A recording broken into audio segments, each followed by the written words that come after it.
What is up, everyone? Welcome to another edition of AOS Trash Pandas. I'm your host, Rob. This is with me, as usual, is my co-host, Carson. You need me to call an ambulance? Or are you having a stroke? What day is it, Rob? Rob? No, I think I'm good.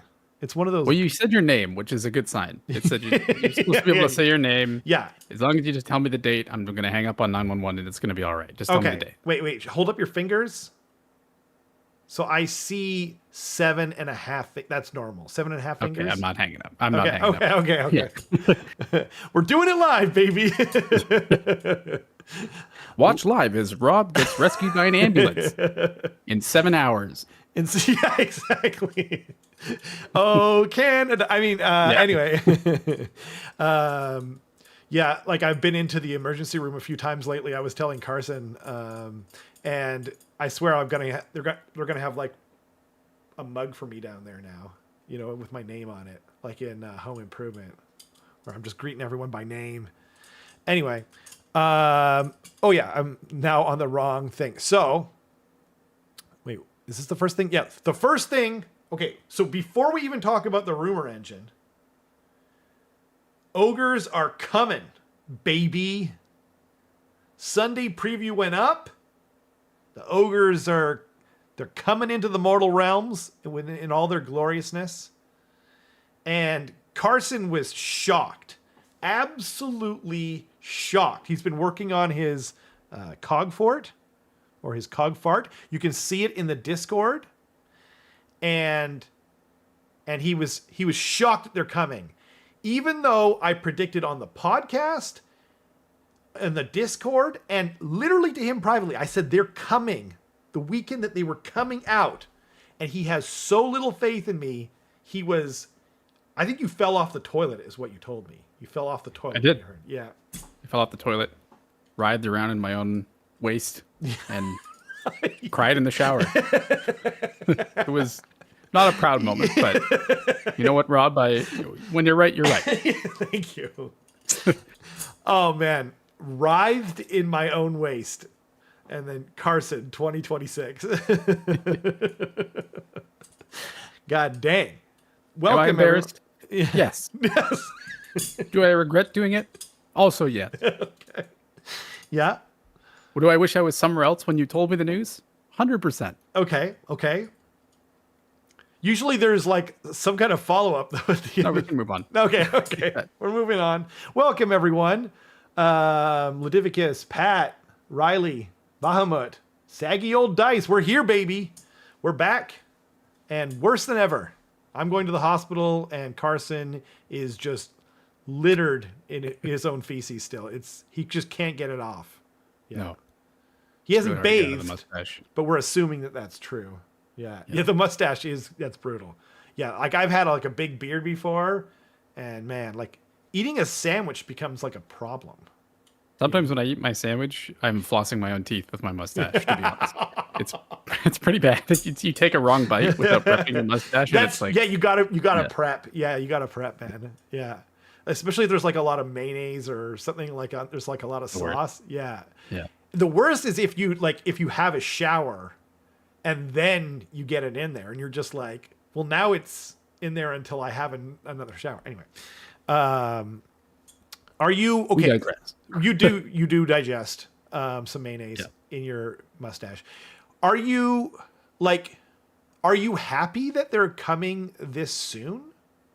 Oh, 100%. Okay. Yeah, okay. I want them as soon as possible. Okay. I wasn't sure. You seemed kind of like, oh man, like here we go kind of thing, you know? Did I? I mean, that was on the Discord, so there is no tone. There's no intonation that told me that. I don't know. It was just something about it, but yeah, I mean, that's why I was asking. I'm super glad. I'm glad that you're glad. Essentially, yeah. I'm definitely surprised that it's coming out so soon. Right. I am glad though because it just means I have more time to play the new army. Right. Oh yeah. This just to be 100% clear. Since the Scourge of Aqshy stuff and the new GHB, I've essentially considered like index ogres to not have battle traits anymore. Yeah. Because it's just like I run fast and I hit hard and that's it. Right. No tricks, no nothing.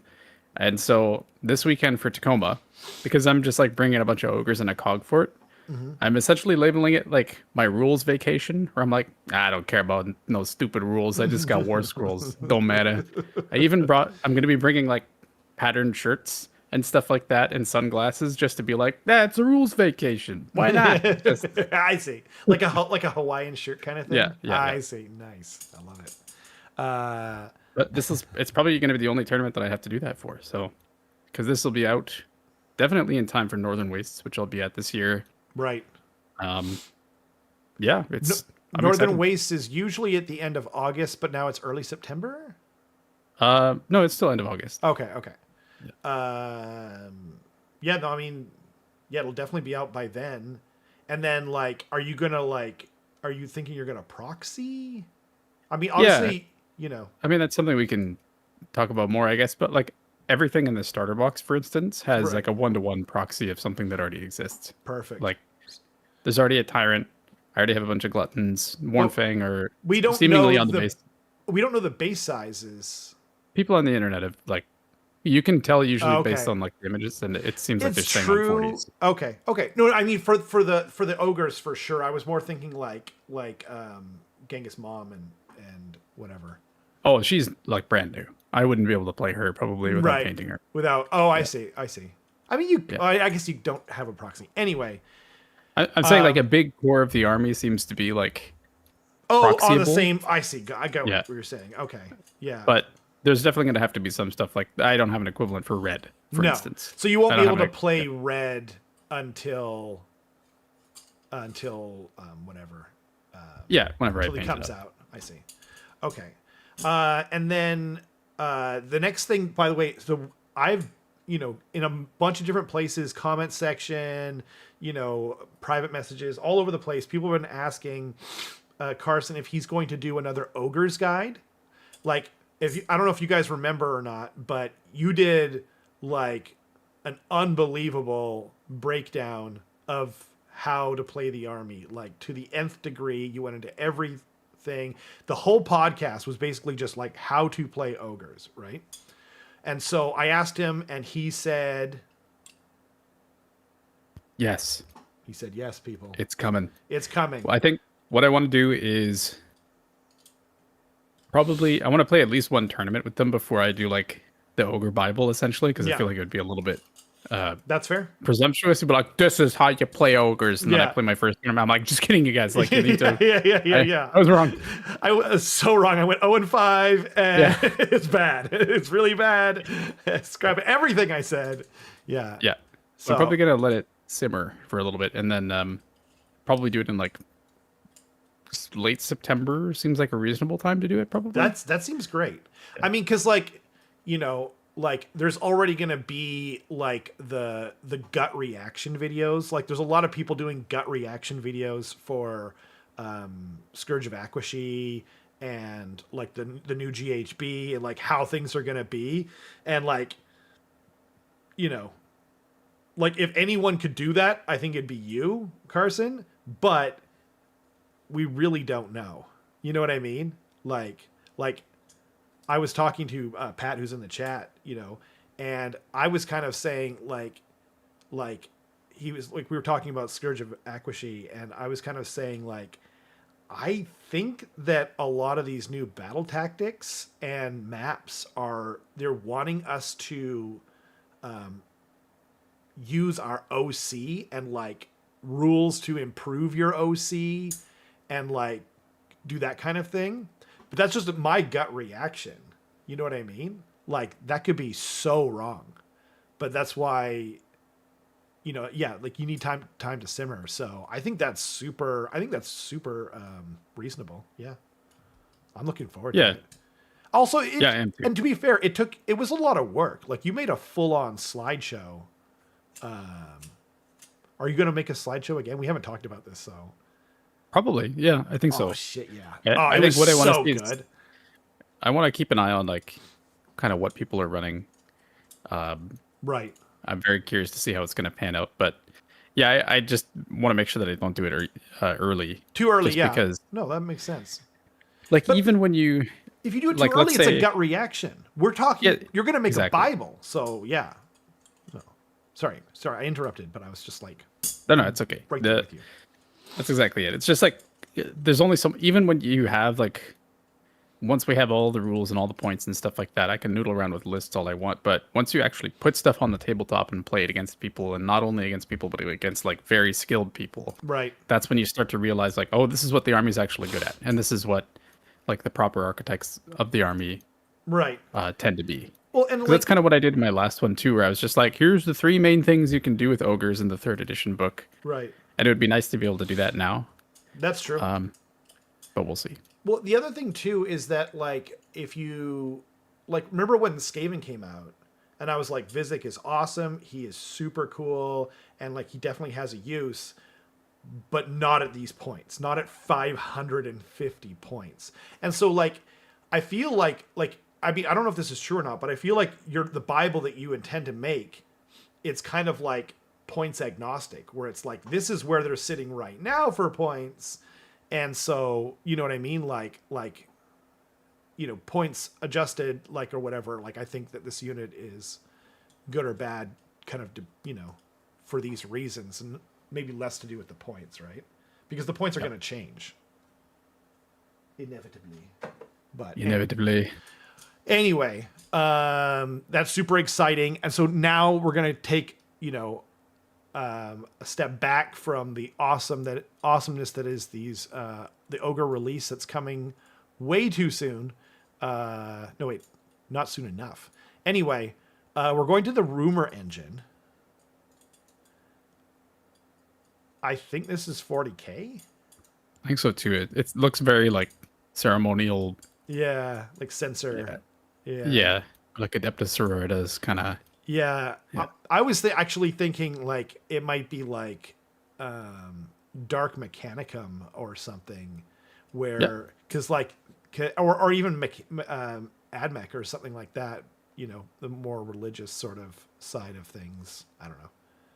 It looks kind of technological, but my initial gut reaction was like, oh, like Night Haunt or like Death. But then when I saw the top, I was like, oh, I don't think so. Yeah. But Usually the metal is what speaks the most in like Night Haunt or oh, that's Death or something too, that's a because it's good like point. rusted out. Yeah, it's like pitted and gnarly looking. That's true. Yeah. Good point. So moving right along, and then we got Ghengis Mom. It's Ghengis Mom. Or Ghengis Ma, if you just want to make it Overwatch, right? But only if she has a southern accent, you know. Hey Ma! Hey Ma. I was thinking like New Jersey or something. Ma! That's way. Oh man, are ogres from the south? Okay, shout off in the comments here and in the comments down below in the future. Are ogres? Where are they from? Are they from the south or are they like East Coast New Jersey? Where do you? I find the south. I mean, this is not like a disparaging to East Coast or New Jersey or whatever, but I feel like. Do you ever watch the show Justified? Nope. You've recommended it to me many times, but I'm a It's bad so friend. good. I don't care. You're missing out. You know what I mean? Like, show is godlike. I think it's Ryan's favorite show too. Anyway, I mean, I can't make an example. There's this mom who's played by I don't know her name. She was in like Titanic. She's been in like a million things, but she plays this like she's like the matriarch of this sort of like semi-gangster family in where's he from again? Kentucky? I can't remember. Anyway, and she makes this like it's called apple pie, but it's like moonshine, but it tastes like apple pie or whatever. And anyway, that's what I thought.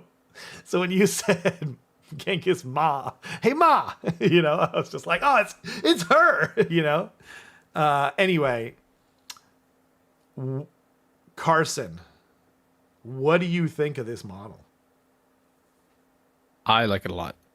I like that it's simple, and I like that it's like Yeah, a little bit more reserved, but it's just chunk. it's like, just chunky monkey. Yeah, they're like you're so right. Like I was like in modern design, there tends to be like trinkets and just shit all over the mount and everywhere. yeah, but there's none of that. It's No. all like the thing that I'm worried about the most probably is the what is it, a Gluthorn, I think it's called? The beast that she's riding. Oh, really? It's really like it's just skin. And they did an incredible job painting that thing. That is Like the you're skin looks really so good. true. It looks And amazing. yeah, and like the little tattoo on the horn and like the blood handprints on the front and stuff like that. Yep. I think a lot of people are gonna pick it up and they're gonna like paint it one solid color and it's gonna be like, ooh, like it's not Yeah. gonna that doesn't look like the box at all. And I think that It's one not gonna nice be thing about the easy. stone horns is that it's got all that fluff and like little patches of skin that are like Right. shown like out of chunks that's been teared out of it and stuff like that. And I think this doesn't have that. No. So I think that a really, really skilled painter is going to make this look incredible, but it's maybe not going to be as good for someone that's just like It's not gonna slamming be on a base coat. easy. Like here, just to Yeah. like I'm gonna skip ahead 2 pictures to the other one. And so like I forget, was it Riley was saying on the Discord that like he likes the one with its mouth open more? And I agree with that, but I like the paint job on Ghengis Mom way better. And so yeah, it's not going to be easy. Yeah, Yeah. And a lot of it too is like there's a lot of big open spaces. And to right. me, that means they're kind of inviting me to do freehand or stencils For or something sure. like that. Right. Yep, yep. Like the If you modeling. don't, yeah, exactly. Like if you Yeah, even if you scroll back up to Genghis Mod, it's like that giant chunk of metal on the side of the Gluthorn. yep. It's just like flat and it's kind of scratched up a little bit, but there's not Right. much on there, No, right? there isn't. Yeah, you're right. And to me, that's like I want to put something on there. Like I want to Yeah, draw something on there. yeah. And Like you know, a tattooy, like a symbol or something, right?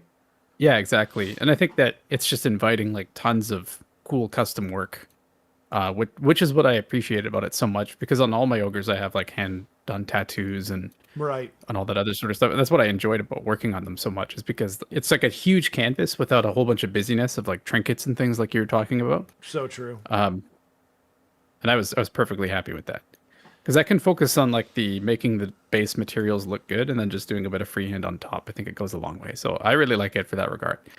But something I've heard said is that people think it's too simple. And I think that if you compare it to a lot of the other models in AOS, especially the new ones, those Yeah. models are crazy. Like They're if you look nuts. at if you look at all of the new like Cities of Sigmar stuff, if you look at Look at like what Vizik. Like he's like yeah, look at they're Vizek, both yeah. they're both what do you call it? Like they're both centerpiece models, right? Yeah. And like I don't even know how many rats are on him. Just rats. Separate rats. There's like Yeah. 5 rats on his neck with interconnected tails that go underneath his horns that come out. Right? Yeah. Yeah. But you look at Vizek and it's something that's like completely otherworldly. It Right? so is, yeah. But you look at this and like if I saw this in real life, I'd obviously be terrified, but I wouldn't actually be like in disbelief, Right. if that makes sense. It Yeah. wouldn't break the laws of what I think is real. And so I Right. think it's a little more grounded in that sense. Yeah. And I like that. It's cool. Also, like, there's something about this mount that is so ogres. You know what I mean? Like, they just nail, like, this is the exact kind of thing that they should be riding. Yeah. It's probably also the real life size of a Canadian house hippo. Which I'm not sure if anyone's aware, but those are real. Absolutely. Yeah.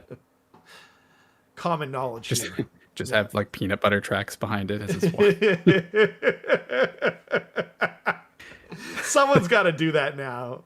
That Yeah. would be so sick. Actually, this reminds me. Are you going to go with the same basing scheme? Yep. Okay, Yeah, I think I'm gonna keep everything the same and just kind of like apply it to new models. cool. Hell yeah. Oh man, this thing is so awesome. By the way, sorry, I asked everyone to sound off in the comments.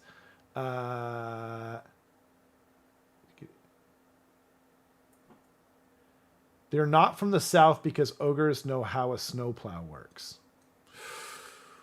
I feel like people in Nebraska know. Wait, Nebraska isn't that far south, is it? That's like Great Plains. I don't know if that's south. Yeah. Oh man, I'm trying to defend the South here, but it's not easy. Oh man, but like, anyway, I give up. Love to eat. They are Italian. Okay, there's more than one culture that loves to eat, Pat. He's just trying to make it all about his culture. It's not how it works. Anyway, I ain't seen no shrimp and grits on an ogre sculpt. Gonna go with Joyzy on this one. Joyzy. Yeah. You from Joyzy? Oh man, I don't want them. Well, I mean, that's what I was saying. Riley? Kathy Bates. That's who I was thinking of.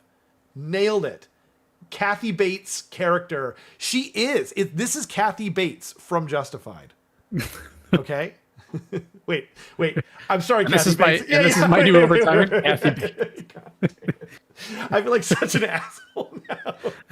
She's such a good actress, too. Like, no, I mean, just like, I don't know, there's something about it. Oh, man, I would have to paint her hair red now. Anyway, moving right along. Here's the other parts of the model. So there is some, like, bling and stuff on the back of it. And, like, by the way, she's got, like, a bonker. She doesn't have a sword. She's got, like, what is basically a souped-up fish bonker. You know what I mean? For when you go to when you catch some salmon or something like that. She just pulls you up and slams you on the head, basically. Like, exactly. I mean, that's what you do with like a halibut or like or a salmon or whatever, you know. And that's all you are to her. Yeah, I know. Yeah, for That's real. all you are. Yeah, I'm not even kidding. Oh, it's so cool. She's awesome, man. And like, I do appreciate that like GW just gave up on sculpting any kind of female head with this one. They're just like, we're not going to be able to nail this. We're just going to, we'll make her look different. Okay. But like, it's awesome. It's so cool. It's basically, I don't know. I think she's basically perfect. I don't really know what I would change about it. Yeah. I got nothing. Yeah, I don't. And they did something super duper smart that they should do every time, but they didn't do it on Vordry, on Vizek, on like a bunch of new models, and they made a general model you can use. So this, I forget what he's called. Tyrant on Gluthorn? Tyrant on Gluthorn. That makes sense. Yeah. I don't know. Like, I don't know what to say. I think that they should do this every time. And he's also awesome. I agree with Riley. I like the face more on this one personally, a little bit more because you can see the teeth and the gums and whatever. A little bit of an opportunity there. But then, yeah, I don't know. Like this just makes good business sense too because you can they can double dip. Like you can run her and one of these guys, or maybe you just want to paint both, But yeah. And by the way. His sword? Yes. That is a mother effing sword. Like, that's an ogre sword, man.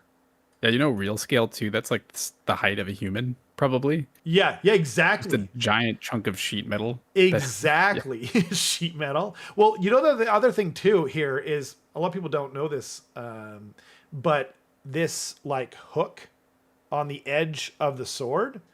If you on a knife, that's actually used when you're gutting an animal, so you don't tear open the stomach and get the stomach acid on the meat.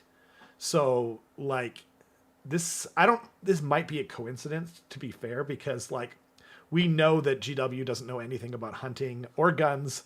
If you look at any of their Space Marine models, like staring like into a scope that's like right against their head, like what's recoil, right? Bam, like you are out, right? But like, I'm giving them the benefit of the doubt, and I'm just saying this is like an awesome detail for like.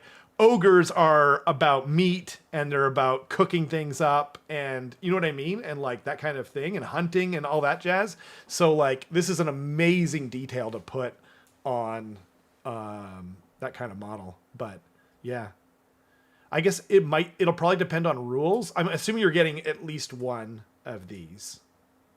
At least, right? We'll see. So do you think you're going to, who would you want to paint first? The general guy? I'm assuming it depends on rules, right? Yeah, that's the thing. Like Because you don't know the rules all yet. of them So. eventually, for sure. Right, But, right. but yeah, All of them? Wait, how many are there? Isn't there just two? I mean, like all of the big heroes and stuff Oh, like that. I see. Like Got it. You read the Ma and yeah. Ghengis Mom, and yeah. And But yeah, it'll definitely end up being like, what am I running first? Because I Right. want to get that on the tabletop for get a it tournament. on. Makes sense. Yeah. Makes sense. Oh man. Okay, what do you want to paint first? I'm a little bit daunted by these ones because there's such a Really? big open canvas, and I Right. haven't painted this kind of skin before on I think the Gluthorns. I think this kind of skin, because there's a lot of texture here, I think this will take really well to many layers of dry brushing and dry brushing different colors. But Yeah, time will tell. yeah, I could see that. I think the one that I'm probably most excited to do first, Yeah. oddly, is actually red. Yeah, I can see Because- that. The pot? Yeah, the pot, and also because there's so much open basing space. Basing is my favorite part of making of the hobby. Well, probably, it's like the most artistic thing that we get to do other than paint. yeah, You know what I exactly. And I think I can make the base really, really nice and fill up those gaps that I think it has. Just because I think it feels a little bit empty. It does. On the base, but- You're right. It does. But like you could add some like totems and different things, and tactical rocks and whatever. And yeah, that's true. Yeah. No, I like that. So yeah, probably that one. Hell yeah. Okay, and then now we have some rules. We do.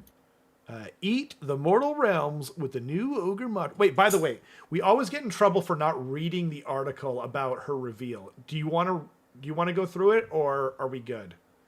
We'll just take the hits later on. There's not a lot of words.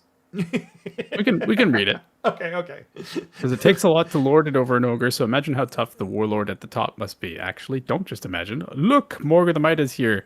As the over-tyrant of the Meat Fist, Morga is unquestionably the most powerful and influential ogre alive. So great, in fact, that the Conclave of Butchers have named her the champion of the Gulping God. Not that she cares much, as Morga's priorities lie squarely with conquest and consumption. Where her father made contracts with various civilized factions to maintain power in Gur, Morga wields a combination of cruelty, strength, cunning, and views anything less than complete domination as weakness unbecoming of an ogre. Rival tribes are brought in line with the promises of plunder, only for one of her vicious offspring to hang around and ensure no thoughts of disloyalty go unpunished.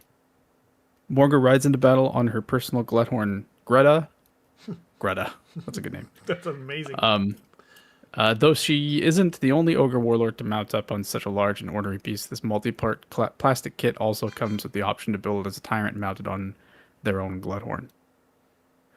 Tyrants often rule by sheer virtue of their size and strength, and riding a Gluthorn is a pretty good way to ensure they're always bigger and stronger than the competition. Many of their foes will find themselves crushed into paste before the warlord's cleaver even reaches them. And what little resistance they put up will usually sink uselessly into the mount's excessively thick hide. You get a choice of two heads with the tyrant build, either helmeted or unhelmeted, and the Gluthorn can be built with or without the large armor plate strapped to its shoulders. Rules for these new ogres will be in the new Battle Tome Ogre Maw Tribes, which you can pick up first in the Ogre Maw Tribes army set going up for pre-order this Saturday. Beautiful. Cool. Yeah, I like the lore. Yeah. So far. Just big tyrant. Do you think we'll It's get like- an ogre's novel? That would be cool. Right? It might be one of the first that I read of Age of Sigmar, because I haven't actually really read it. Yeah, I know. Okay. Okay, and now we have Eat the Mortal Realms with new Ogre Maw Tribes rules. Dinner's served. All right. Should I read this one? You were just... We already went through Eat 'em Alive, I think, because that was Oh, we from the did. reveal stream. We totally did, yeah. And then they also show us a... So they show us a sub-faction, which is Ma Cult Fanatics. Cool. So this is one of the sub-factions you can pick. It's pick each friendly Ogre Maw Tribes unit that has been picked to be the target of the Eat 'em Alive ability this battle. Wait. Pick each friendly Ogre Mod Tribes unit that has been picked to be the target of the Eat 'em Alive ability this battle to be the targets. Heal D3 each target. So That's kind of interesting. that's really good, right? Yeah, because it's if the way I read it, it's if you have ever used Eat 'em Alive Yeah. with an Ogre unit, you You're just just get to heal healing D3 end of D3 every turn. Every turn. That's Yeah. super good. I like Yeah, that. that's pretty spicy. It's fun too. Yeah, like you had your fill. Yeah. Enjoy your healing. Yeah. Yeah, exactly. Yeah. And then, do you want me to read the next part? Sure. Sure. For some ogres, their bulk is a weapon. Give a hero the heroic trait, the Crusher Guts. Crusher Guts, sorry. And watch them belly flop their way into enemy lines, easily squashing anything smaller and weaker. Ideal for tenderizing your next meal. That's a great way of putting it. Traits of endless hunger. Once per turn army, any combat phase. Any combat phase. Oh no, once per turn army, I see. Oh no, that's still this every turn. Okay. If this unit charged this turn, pick an enemy unit in combat with it to be the target. Roll a dice. If the roll exceeds the target's health characteristic, one model in the target unit is automatically slain, and the target cannot make pile-in moves for the rest of the turn. That's cool. I think it's pretty spicy because, so like the, auto slaying a model is kind of cute, Yeah. but having a really good chance against like a big unit of like one wound things, like let's say, To not make pile-in moves is actually nuts. yeah, not making pile-in moves is huge. Like Yeah. let's say you're going into something like Soulblight Gravelords, which has a giant thing of barrel guard, Yeah. and you just like ram into the side, Right. and it's like, okay, on a 2-up, I'm gonna kick the crap out of you, and you're not gonna be able to touch me. Yeah. And it's pretty powerful. Like shutting off movement and out of phase movement, two very powerful things in this game, and this does one of them. In addition to doing Wild. some damage, so. Right. Wow. Yeah, You can also that's- do something cheeky, like if you're in combat with a foot hero, and you're like, you know what? Nothing else I'm in combat with. See if I roll a 6, and then you roll a 6 and just like pick I was it up. thinking that too. Yeah. I was thinking that on that, or like you charge a unit of like Agrodon or whatever. Baron Guard. Baron Just roll Guard. a 6. Wait, are they 5 wounds? Yeah. Whoa, that would be gnarly. I'm surprised that they're only 5 wounds though. You know? But Or Paladors. Yeah. right. Yeah, or like it's not that you're like you got 1 in 3 chance of getting it on a rat ogre. Yep. You know, that's Not not bad at all. Cool. Okay.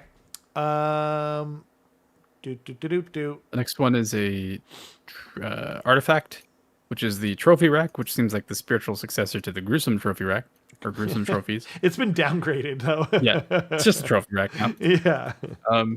So it's trophy rack effect. Pick one of the following trophies. So this is in the deployment phase. Pick one of the following trophies for the rest of the battle. Melee weapons used by other friendly Ogre Mod Tribes units have the corresponding weapon ability while they're wholly within 6 inches invisible to this unit. Anti-monster +1 rend, anti-war machine +1 rend, or anti-cavalry +1 rend. So basically you get to pick a monster, or sorry, you get to pick the hero that has this trait, Yeah. and then to look at your opponent's army and be like, gee, that sure is a lot of monsters, or gee, that sure is a lot of cavalry, and then give your whole army wholly within 6 of that unit Dang. anti-something +1 rend, which is kind of nice. I think the only limiting factor here is the 6-inch range. Yeah, It's a totally. little constraining. Pretty small for the like an army full of giant frickin' bases. Yeah, you know? exactly. But I guess otherwise it's like it might be completely overpowered. Like I agree with you. I think 6 inches is a little too small. And they tend to think in like, well, if it's not 6 inches, then it's gotta be 12 inches. You know, it's like, no, it could be 7, it could be 8. Even make it 9. Yeah, 9. I'm sure 9's you'd pretty. like that. 9 yeah. is 9 is reasonable. I think. I mean, I'm a part of me is sort of glad that they're a little conservative with some of these things, but yeah, I mean it's cool and like like you said, you get to decide at the table basically. Yeah. Yep. And then they showed us 2 new battle traits. Oh, I interesting. think. So we know that Battle we have traits? the Eat 'em Alive, which is the one where you get all your buffs from. That's like the main ogre battle trait. Yeah. We know you have the Bully Charge, which is the impact mortal movement shenanigans one. Right. And now it looks like you have two new ones for Beast Claw Raiders. So they have to be Uh, like keyworded beast yeah, claw. I see. yeah. And so the first one is Jaws of the Beast. Declare pick a friendly Beast Claw hero that has been leading a regiment and has not been deployed. Then pick a non-hero unit in that hero's regiment that is, yeah. So basically, it's This just whole thing. take a Yeah. hero, take another unit. They go into deep strike, and then they can be set up wholly within 9 of a battlefield edge and more than 9 from enemy units. Cool. So pretty, pretty neat. Like Yeah. just, and this is something you can decide to do too. Like you can deploy them on the table if you want to, but I'll never say no to having an option Right. to deep strike something. It's Fine. pretty tactical too. Yeah. Tom B says, "What do you guys think? Buy 1 or 2 ogre boxes?" I think the. Okay, so I'm getting 2, but the reason is, I think you could very easily make the argument for having 20 gluttons, having a reinforced unit of Iron Guts, reinforced unit of Maul Beast, and then 2 Tyrant. Like everything in there is, it's perfectly fine to double dip on. The only thing I will say is that you should probably look for someone who wants the book. Because if you take the book out of it, it's like not super, like it's worth it still, but it's not like a huge savings. No. That's So, true. Yeah. and you don't want 2 of those books. So, No. But you're But like, do we know the price on it yet? no, I don't No, think so. okay. I mean, yeah, that obviously depends on it too. But if you're saying that price is not an option, then or price is not an issue, then Then definitely. probably 2 makes Why sense. wouldn't Yeah. you? Yeah. Yeah. I mean, if you're into the army and you want to paint them, yeah, that Yep. makes sense to me. If you have old gores, just 1. If you don't, 2. That's what Ludovicus is saying. Even then, like, I mean, yeah. like, I may or may not have 3 boxes of Skaven Tide, even though I already had like 15,000 points of Skaven before they came out. So I would be pretty hypocritical of me to say definitely only 1. Yeah, I mean it's a personal choice, but like if you want multiples of all the sculpts in there, I don't see a problem. Yeah. Because basically, what's in one box Yeah. is an MSU Maul Beast Cavalry, Yep. a reinforced unit of Gluttons, Yep. MSU Iron Guts, and the Tyrant. Right? Yep. Like, it seems like perfectly reasonable. Like, I can think of lists right now where it's like, yeah, I would want 2 reinforced units of Gluttons. Why not? Honestly, the only thing that you might not want is like the thing that you're least likely to probably want is 2 tyrants on foot Yeah. there. Okay, but that's Yeah, just it's one fine. model. So, I mean, I think even without, if you take out the book and the tyrant, you'll still probably be saving a little bit of money. So Yeah, probably. It's still And probably, I'm sure you can find someone Oh. to. the U.S. price is $255, and then the Canadian price is $310. Apparently, I'd be surprised if it was that much more than the American price. But do we have it actually confirmed? I don't know. Interesting. Riley saying I saw the same prices. We might. Oh, no, he's right. Yeah, 310 Canadian. Okay. Wow, It's a little much. that's definitely more than I would have thought. Yeah. But these are full meal deal sculpts, and you are getting, yeah, they're chunky models. I don't know. Yeah. Can't remember the prices of the other FOMO boxes. Right.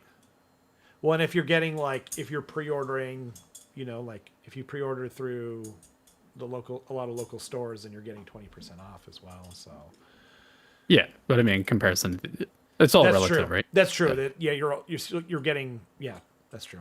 Good point. It's not Gitmob pricing, but it's pretty close. Wait, was Gitmob like too much? I don't remember. Was it more? Yeah, I don't remember either. Gitmob is like what that new box of goblins with like the. Yeah, with the The wolves chariots and and stuff? the Yeah. wolves and stuff. Yeah. Okay. Huh. Tom says US price 255. That's pretty steep even for GW. Yeah. Wow. Interesting. Okay. I mean, I feel like you'll probably be able to most people will probably be able to get rid of the book, not at full price obviously, but like, you can probably sell it off for like $50 or something like that. Canadian. Anyway. Cool. And then Beast Claw regiments get an additional ability that allows a Beast Claw hero and a non-hero unit to be set up in reserve, tracking the prey at the beginning of the battle. Your movement phase, Jaws of the Beast. Declare, pick a friendly Beast Claw. God, that's so small. Friendly Beast Claw hero that is leading a regiment and that has not been deployed. I already read this out. Oh, I'm so sorry. I'm so sorry. That's okay. Okay, I'm glad because it's less for me. It was just the hero Right. pick something and then you deep strike with them. Oh, okay. Yeah. I thought there was more for some reason. Nope. Okay, cool. Should we go on to the next article? Let's do it. Ogre Ma tribes rules: eat, smash, and bellow with the best of them. Morga the Mighty. Fresh from yesterday's tasty reveal, Morga the Mighty is making her presence known and laying about with her massive weapon, the Meat Fist Masher. I'm not going to comment on that. Touted as a legendary relic of the Meat Fist, she's only concerned with its ability to crush skulls. And boy, does it crush skulls. Morga the Mighty, the Meat Fist Masher, crit mortal. 4 attacks, 3s and 2s. 2 red, 3 damage.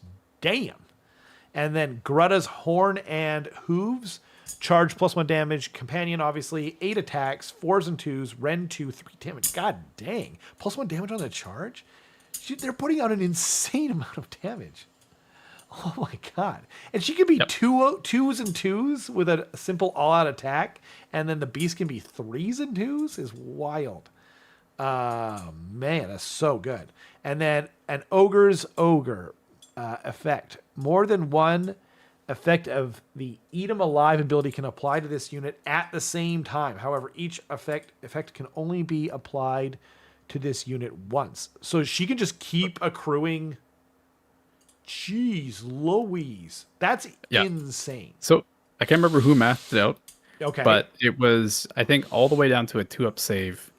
On average, she does like 3 damage less than Kragnos. When she hits something. That's crazy. Yeah, she slaps pretty hard. And then on top of that, she can give herself, because she can have all of the Eat 'em Alive abilities, she can give herself crit 2 hits. Okay. -1 rend to incoming. No ward save against her Meat Fist Masher thing. -1 power level when she's in combat with something. Jeez. Run and charge. +2 to her OC, or objective control. And then what was the last one? Or maybe that's it. So now, can you do the Eat 'em Alive more than once? Yep. Not in the same turn. But okay. Or well, you technically have red proc it on someone or proc it on her. She goes and fights something and then procs it again, so she could get it twice in one turn that way. I see. But basically, the qualifier is that she has to fight, and then at the end of the turn, she does the Eat 'em Alive. I see. Jeez. Yeah. So normally for ogres, what's happening is at the end of every turn, you use Eat 'em Alive, and then you swap your ability for what you think you're going to need to do next. I see. But with her, it's like, no, I'm just going to get the other stuff. I'm just going to get both of them. Jeez. Yeah. What about that? So, but can you? So turn 1, you could have 2 abilities, right? So, what's the maximum amount of abilities you could, or of that allegiance ability you could have active on the battlefield? Is it 6? 6, yeah. Okay, because it's first turn that plus Red the Maw, and then plus 4 other hero phases for a total of 6, I guess. Oh no, Gulkin's right. It's non-hero only for red, so you can only do it once per turn. Okay. So that means basically, theoretically, she could have all of the effects at the end of the 3rd battle round. That's crazy. That's Yep. still really awesome, man. Jeez. Because like you might run out of target units anyway. So as long as she's still alive, you're gonna be able to keep you being able to use your Oh, ability. every ogre unit that fights gets to do it at the end of the turn. Wait, what? For every ogre unit at the end of a turn, if Yeah. that unit fought, they can Yeah. use Eat 'em Alive on Oh, themselves. so she could have six of those abilities, Yep. and then you could have it on every other unit as well. Yeah, but every other unit you can only have Have one of the one, abilities right. affected at That's one time. still formidable. That's amazing. Yeah. She makes pretty good. Vordry look like crap.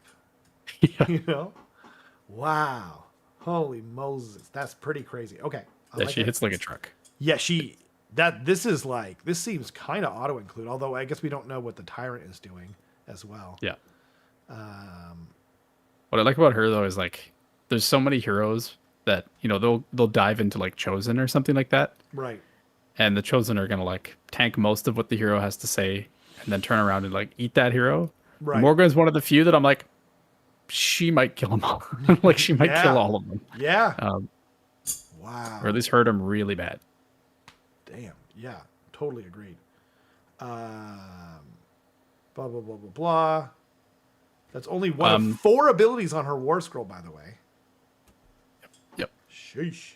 It's pretty good. And then the Tyrant on Gluthorn, it shows us one of his abilities. Which is...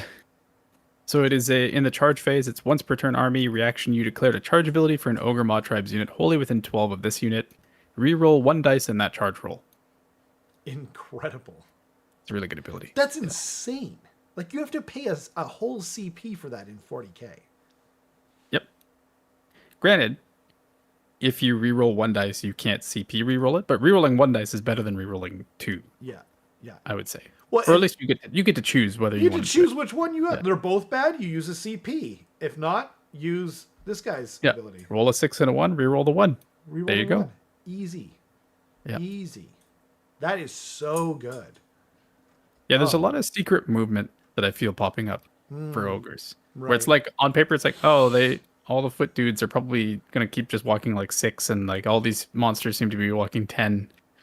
And it's like, it's fast, but it's not that fast. But then it's like, no, you can get run and charge, and red can move something D3 plus 3, and now you have like bonuses to charge or like these secret rerolls, and then you have bully charge where you get to pile in after you do your thing. Like it's just so many little things Yeah. that Oh, it's the speed is still there.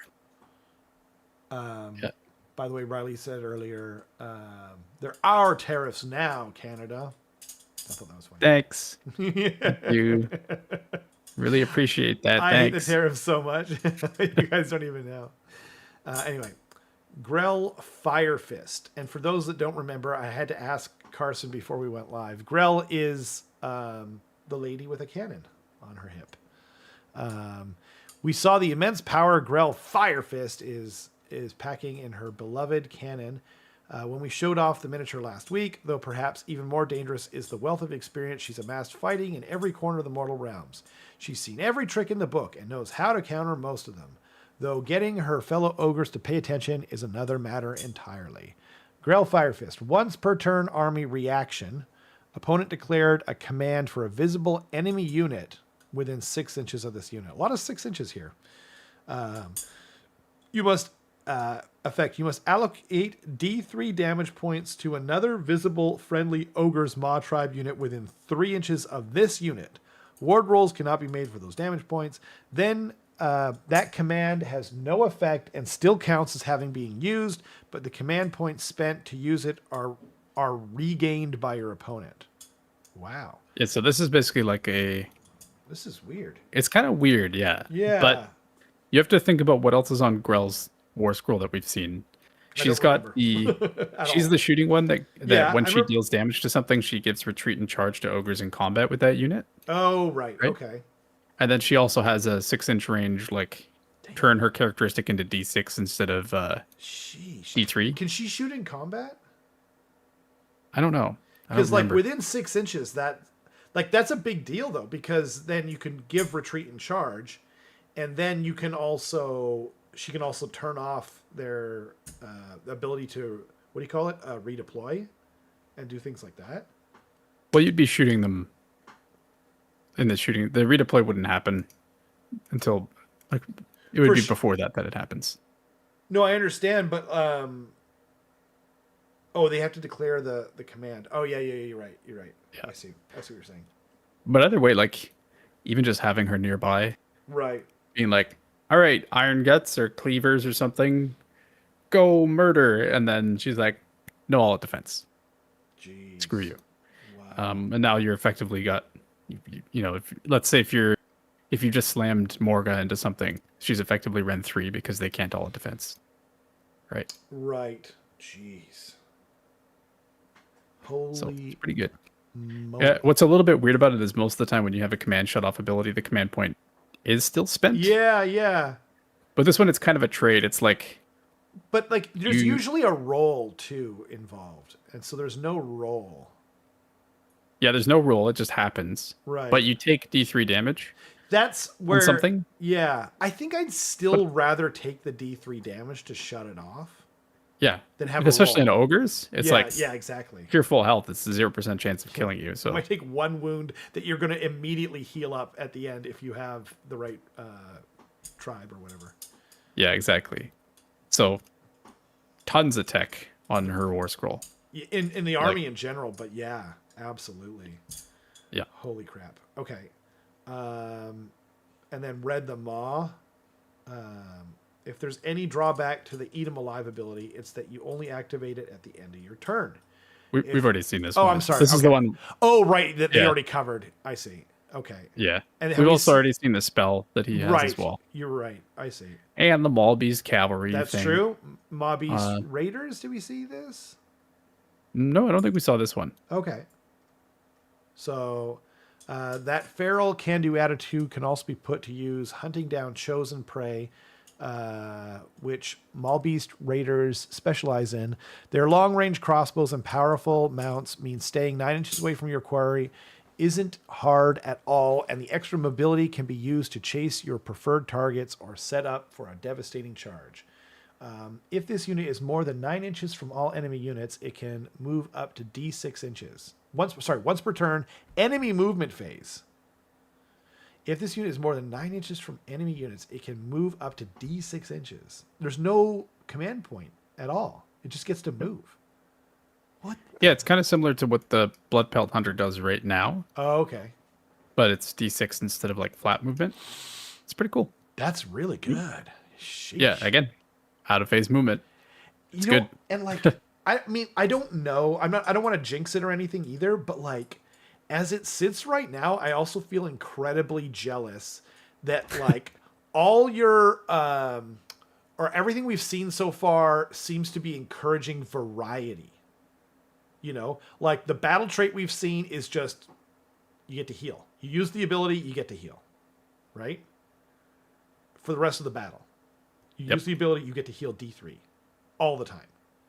So, and that's not like, it's not like, well, your Molder units or whatever, you know what I mean? Beast Claw units or, you know what I mean? It's not keyworded.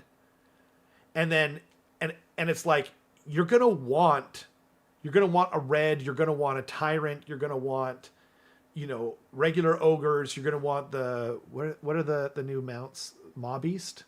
Cavalry or whatever they're Malbeast, called. yeah. Yeah, Malbeast cavalry. I think like I would, as it sits right now, and again, we haven't seen the full book and blah blah blah, but it looks like you're gonna want a real variety of things. This is sick as shit. Yeah, I'm every really jealous. war scroll we've seen so far and every ability. Yeah. Like I haven't seen anything bad. No. Everything so far has been like, yeah, I see a use case for that. Right. That's awesome. Yeah, absolutely. Yeah, so for like in the Scourge of Ashy rules, we got what is it called? Like for Skaven, for example, we got like the Molder mutations, and like at first I was like, oh, it's only for Molder units, so like now I feel like I got to take Molder units, and we lost the whatever. But like, I don't know, like this might be the best book that comes out in 4th edition. Like my favorite book so far was FEC. It's flavorful. It's cool. You can play it a variety of different ways. Although I guess it does kind of encourage you to kind of go down the path to, what do you call it? The cavalry, the little duders, or the monsters in that book. And this might be even better. This might be even better. God dang. Yeah, and I really like the Eat 'em Alive ability. Yes. It's just like it's like one of the best. Out of best. something and then change your rules. Like it's cool. Exactly. I mean, it's tactical. When I say best though, like I don't mean it's like the best rule, like in terms of like trying to win. I just mean it's like it's the perfect amalgamation of flavorful tactics, interesting, fun. It could be different every time. Yeah, that is so cool. Molder mutations aren't only for Molder, just to clarify. That's what I was saying. Yeah, that's what I was saying. Originally, when I looked at it, Riley, I just assumed, because it's Molder mutations, you'd think it's only for Molder units. That's like the coolest thing that they did in the whole Skaven Ashy rules thing. Anyway, I don't want to get too sidetracked from Ogors. What do you think so far? I'm really excited. I can't like. There's still a lot we imagine haven't being seen, better. and yeah, like everything I've seen is just like so much tech, so much exactly. flavor. Yeah, I'm getting a little bit like overloaded, if anything, just being like, I want to take this and take this and take this, but then I'm sure once you actually put all those things together, it's like you can't fit like a third you can't of them. fit everything. Yeah, that's probably true. I definitely have that, but that's like kind of a good problem to have. Yeah, you know what I mean? And it keeps you painting a variety of things, and like hopefully the book really encourages variety. I think every book should encourage variety, and this one seems to be doing the best job so far, like out of any book I've seen. Yeah, this is incredible. I'm happy for you. This is really cool. Yeah. Yep. Looking forward to it. I can't imagine. Ogre loaded, member for 5 months. Thanks, Leviticus. I thought you just got hit with a membership last week. I thought so too. You got sniped by Keith. Yeah. Oh, are they doing that Twitch thing where you can like... Oh, you make like a special comment or something, and then... Yeah, something like that. Anyway, I'm just curious. I mean, thank you for being I mean, actually, if anything, we should point out that he's been a member for 5 months. Like, that's that's not a... Also surprising. Yeah. Yeah. Why would anyone become a member of this channel? Oh, wait, we're not supposed to say that. By the way, yeah, like and subscribe and tell your friends. I don't know. Anyway, I'm so bad at promoting this channel. It's actually insane. Any closing thoughts on Ogres in particular? Because we do have like a couple other things to talk about. No, I don't think so. I'm looking forward to seeing what's next, and I'm excited to get my hands on the new models. Are you going to believe me next time when I predict something is coming out? No, I didn't think so. He has no respect for me. Nope. Anyway, I mean, like, I'm the Oracle now. Do you remember what happened when we did predictions? By the way, you still have not painted that model for me. And with the Ogres coming out, it ain't going to happen. But I just want to point out that I did give you your whiskey. That's true. And did you drink the whiskey? I did. It was good. It's good, right? Yeah. I don't really like rye, but Northern Harvest, I think it won the best whiskey in the world for a reason. Yeah, it's kind of appley. Yeah, that's what I thought. It's got like kind of an apple woody, apple kind of taste to it. Oh, it's so good. Anyway, I want to eat an apple, not even drink whiskey. Oh, and then I probably should have put this at the front, but Dan, friend of the channel, he's been on the channel. He's in the campaign with us, and yeah, great guy. On his channel, they're doing the new season of Heretic Hunt. Season 2, it came out a week ago. I don't know if episode 2 is out yet or not, but I'm really looking forward to this. I really enjoyed the first season. It's really funny, and I watched the new one too, which is basically like, it's like 1980s, morning cartoon meets Gundam or whatever. I actually like that even more, but I don't know. The whole crew is super good. Check it out. It's out. Man, what an amazing ratio, by the way. 354 likes, 4 dislikes, with 2.6 thousand views. That's an insane ratio for those that don't know. That's insane. Anyway, and then on to the next thing. Oh, the next thing is Ina Deepkin art through the ages. I actually opened this up for me. I'm going to download all these pictures so I can put them on my phone and my desktop for the next time I'm painting. I mean, honestly, Idnith art is throughout the ages is like the most top tier art because like they first were created in like 2018, or maybe not created, but that's when they came out. It was like April of 2018. So like all their art is incredible. It's all so good. So I wish they would. I wish they would do more art articles. You know, because like I like to put art on my phone and different things. Anyway, all that's left on the docket now is to talk about more Ashy rules. Or someone in the comments last time, I think it was last time, said I like Ashy rules. And I was like, yeah, I said Ashy and not Assy. That's what I was actually saying. Anyway, is there anything? Didn't you wait? I don't think you didn't look at the Slaanesh ones, did you? I kind of briefly looked at their battle traits. Oh, you did. Whatever. That's good job. Yeah, thank you.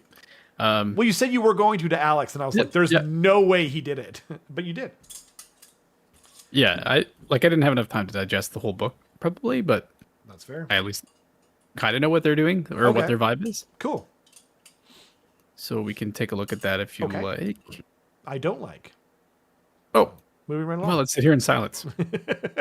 We can go to other rules. Okay. Anyway, I pulled them up.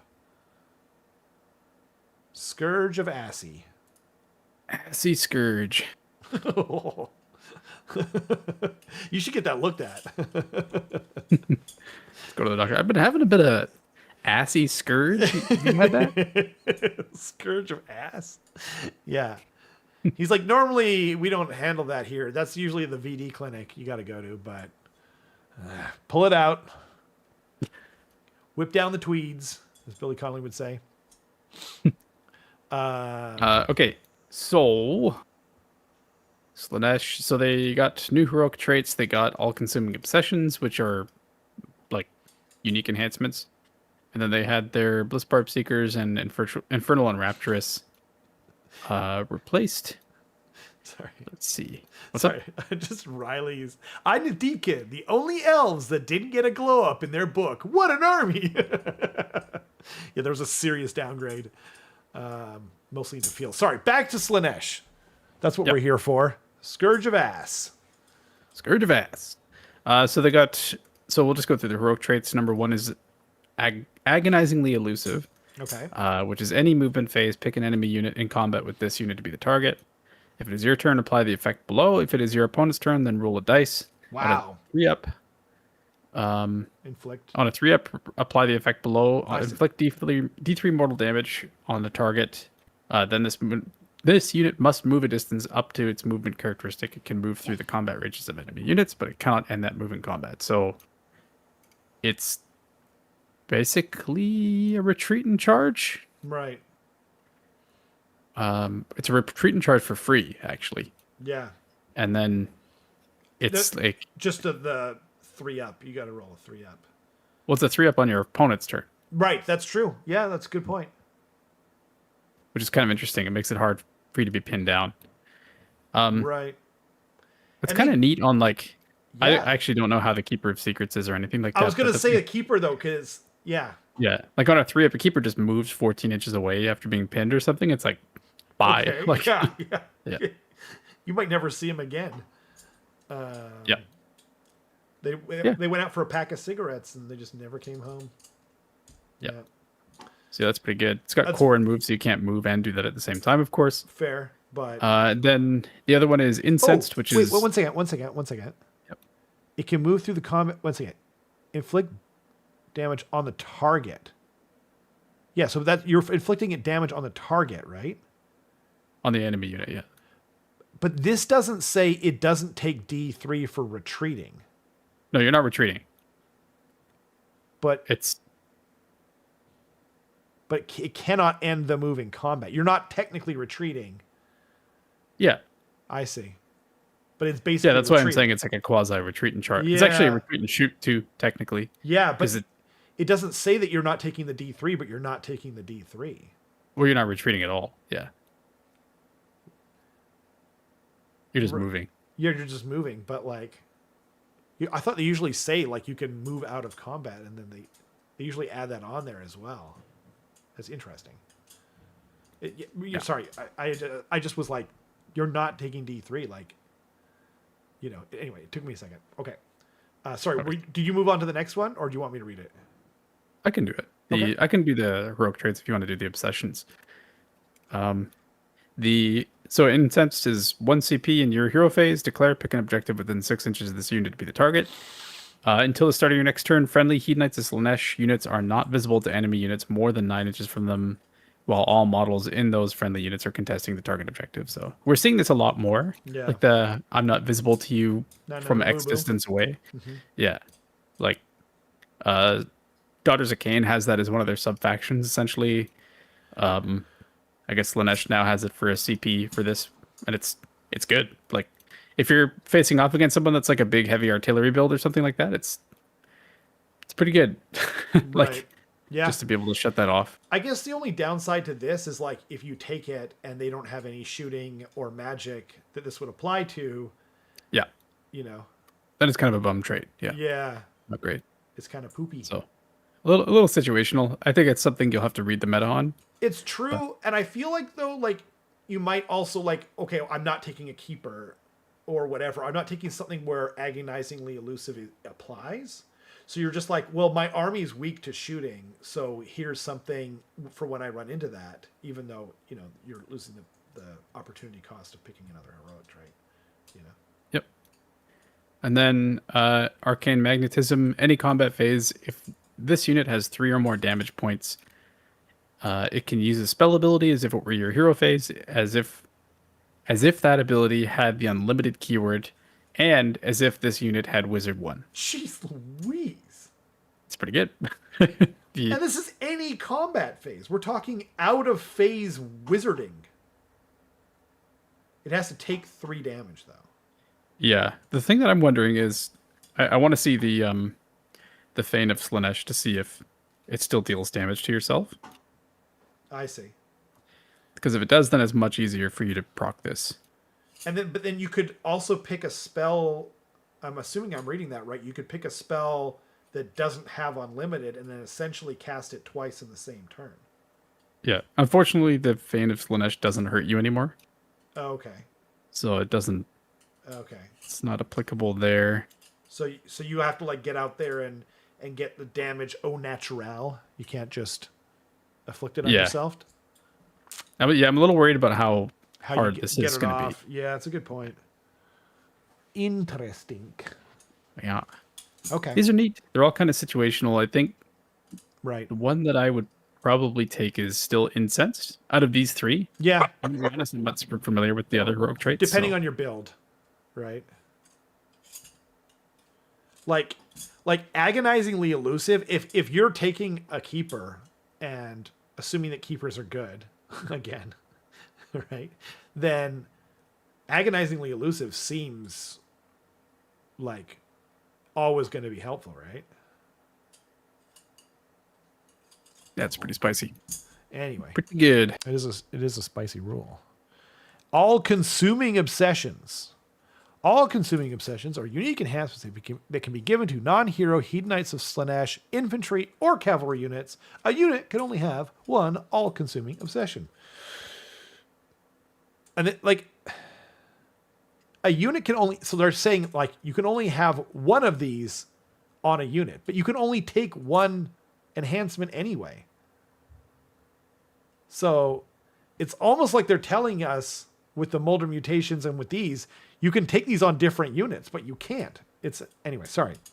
I guess this protects them in the future if they ever say, you know, what I want them to do is you can take more than one of each enhancement, and now they just cost points or something like that. So I guess this does future-proof them if they ever do decide to do that. Doesn't seem necessary because we're literally going to get a whole new edition before we get any changes to these things.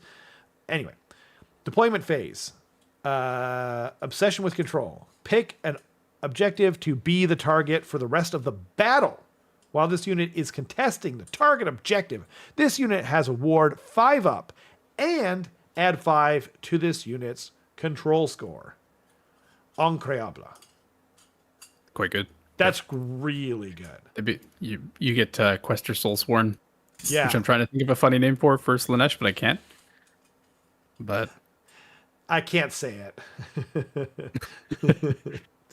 I can't say it. Okay. okay. All right. All right. Proceed. Obsession with form. Subtract 1 from hit rolls for attacks that target this unit for the rest of the turn. Sorry, you declared the run ability for this unit. Subtract 1 from hit rolls for attacks that target this unit for the rest of the turn. So that would work on redeploy, right? No. Wait. It says the run ability. So you're right. You're right. Specifically run. My bad. So it's mostly protecting you from like, what's it called? Covering fire, I guess. Yeah. I'm just trying to see if is there still run in charge in Slanesh? Because if there is, then this is great. True. But yeah, that's if there isn't, really it's good. like, but I have no idea. Quester, I barely knew her. That's pretty good. Do I have a response to Dylan's call out? What? I haven't seen it. What did he say? You're gonna have to be more specific, Joe. What did that boy say this time? He calls me out every day of the week. What is it this time? Yeah, I don't know. Oh. I'm not seeing like an obvious way to run in charge. But Riley says, yeah, the Cav have run in charge, if I recall correctly. Gotcha. Okay. Is that Seekers? That Blade is Seekers? a cavalry Uh-oh. unit.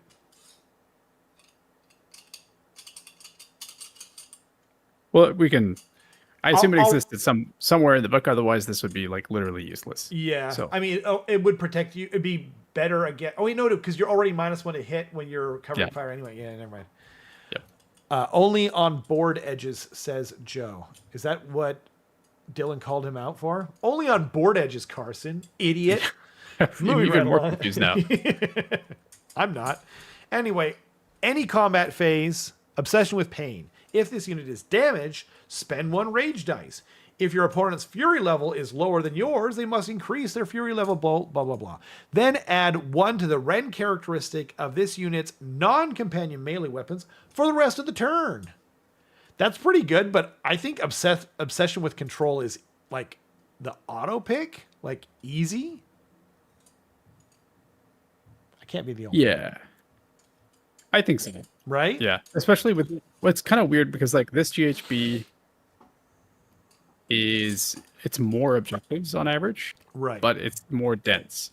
So you can pick like the central objective. And the vibe that I get from Slanesh now is please come charge me so I can kill you.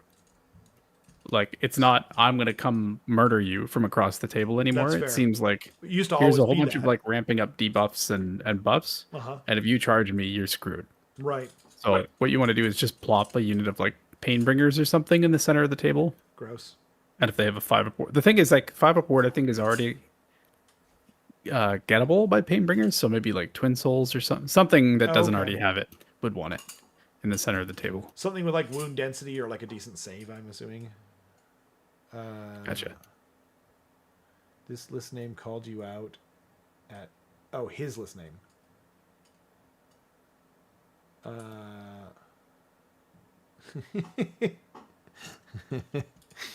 Got him. Anyway, moving right Called along. out at Iron Weld saying you're next. Well, he's 0 for 2 so far. And if you can't get me on my rules vacation, yikes. Scourge of Ashy, Bliss Barb Seekers. I'm just going to assume that all the wounds and everything, the movement is the same.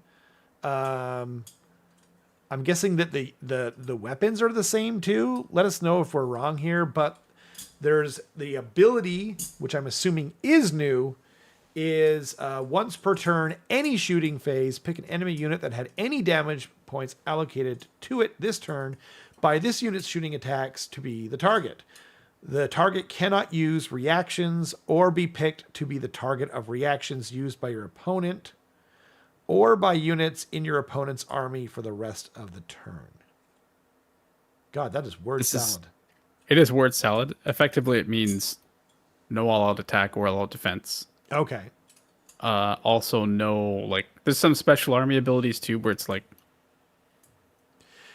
well, isn't there stuff like example, isn't there like an ogre rule where you can charge something, for example, and then like move them with your rage ability or whatever? Because like maybe I don't know if it's a reaction though. Is the thing. Oh yeah, like that's just something like I thought was probably a reaction. Yeah, but the TLDR is most of the time this just shuts off AOA and AOD. Okay. So it's pretty good. Not bad at all. All out dick. I mean, that's right. Infernal and Rapturers. 5 health. Oh, wait. Rapturous. Sorry, my bad. I'm going to just assume until someone corrects me that nothing has changed and we're just dealing with the abilities. So, Delightful Defeatism. Each time a visible enemy unit within 18 inches of this unit uses the rally command, your opponent must make 3 fewer dice rolls of D6. That's crazy. You're having it, basically? Yep, it's pretty good. That's really good. Okay. And then once per turn reaction, opponent declared the eruption ability. The eruption of fury ability for a unit within 12 inches and visible to this unit. You and your opponent must roll off. If you roll higher, pick another unit, friendly or enemy, within the combat range of the enemy unit using the eruption of fury ability. That unit is now the target of the eruption of fury ability. Your opponent must spend as many rage dice as possible as part of that ability to a maximum of 3. Jeez. Yeah, this one's kind of neat because it's like you can force your opponent to smack their friends, which is kind of neat, or themselves. Or themselves. There's a discussion about this in the Team Canada Discord, and Madigan weighed in, where technically it is you can force them. So even if there's like one unit in combat with one unit and no other units are nearby, yeah. So like you wouldn't be able to. There's no other target for you to pick. You can force the unit that is using Eruption of Fury to punch themselves in the face, essentially. Wow. Yeah, if you win the roll-off. If you win the roll-off. Yeah. Wait, but like, couldn't you use it to pick them even if there is another unit in range? Yep. Oh, I'm just saying, like, there's still an option even if there's nobody nearby. I see. That's what I'm saying. Got it. Yeah. Right. Neat. Yeah, it's a cool ability. The only thing is, like, so why would you ever pick your unit then? It says friendly or enemy. You could force it to hit. I don't know. Yeah. Okay. Maybe there's a reason. Just checking. Yeah. Fair enough. Yeah. Like maybe you need to satisfy a battle tactic of like, that unit has like one more wound remaining, and your battle tactic is lose more friendly units than enemies or something like that. Yeah. And then, right. Yeah. Isn't there smoke screen? I think it is. Yeah. I thought I thought you had to like have your unit die or something too, didn't you? One of them? Yeah. Right. Yeah. So. Yeah. There's reasons. Most of the time, I think you're right. You would just force them to hit themselves, but yeah, I it's nice to have the option. If there was more than that. Neat. Yeah. All of that was done for Alex, who is not here today. That's right. Yeah. You're welcome, Alex. Screw you. The only issue I'll say that I have with like these little foot heroes is, unless the ability that they're providing is like so good, it's like army defining or like crazy force multiplier for their points or something, they're usually not worth it, because the Infernal and Rapturous isn't a priest or or wizard or anything else that like gives you a universal ability of any kind. Right. It's just like, and you're not bringing it for the piercing claw generic 5 attacks, run 1 damage too. Like no one cares about a generic hero profile. True. So you're paying points for these 2 abilities. And Yeah. would you pay what I think is like 100 points or something for just those 2? Probably not, right? Definitely not the first one because it's too tangential and like, you know what I mean? It's not like the most likely thing. The second one, like the Eruption of Fury ability is something everyone's going to use, you know? I could see bringing her. Although the other thing though, is that do we know if the Infernal and Rapturous cannot be like a leader? Can't she just be like in your battalion or whatever? Because she's not a priest or I'll a check. wizard. So there is the... Yeah, I mean, if you have like, I just looked, she's 90 points as well. Oh, yeah. There you go. I could see it. Unless you have to have her leading a unit, and then it becomes much more difficult. This hero can join an eligible regiment as a Slaneshi Beguiler. There we go. That's a funny name. But Yep. I could see bringing her then, even without. Yeah, if you have like exactly that many points left, then Right. sure. Yeah. But Or even like 100, you know. yeah. Yeah. Yep. Okay. Dokay.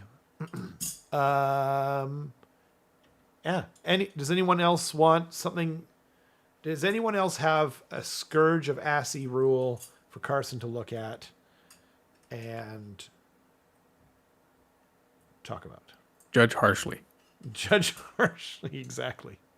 Tell you why it's all doom and gloom for your army going forward. Riley says, sorry, I was mistaken. The Lord of Pain gives run and charge to infantry, not cavalry. That's Gotcha. still pretty good, though. Yeah. Yeah.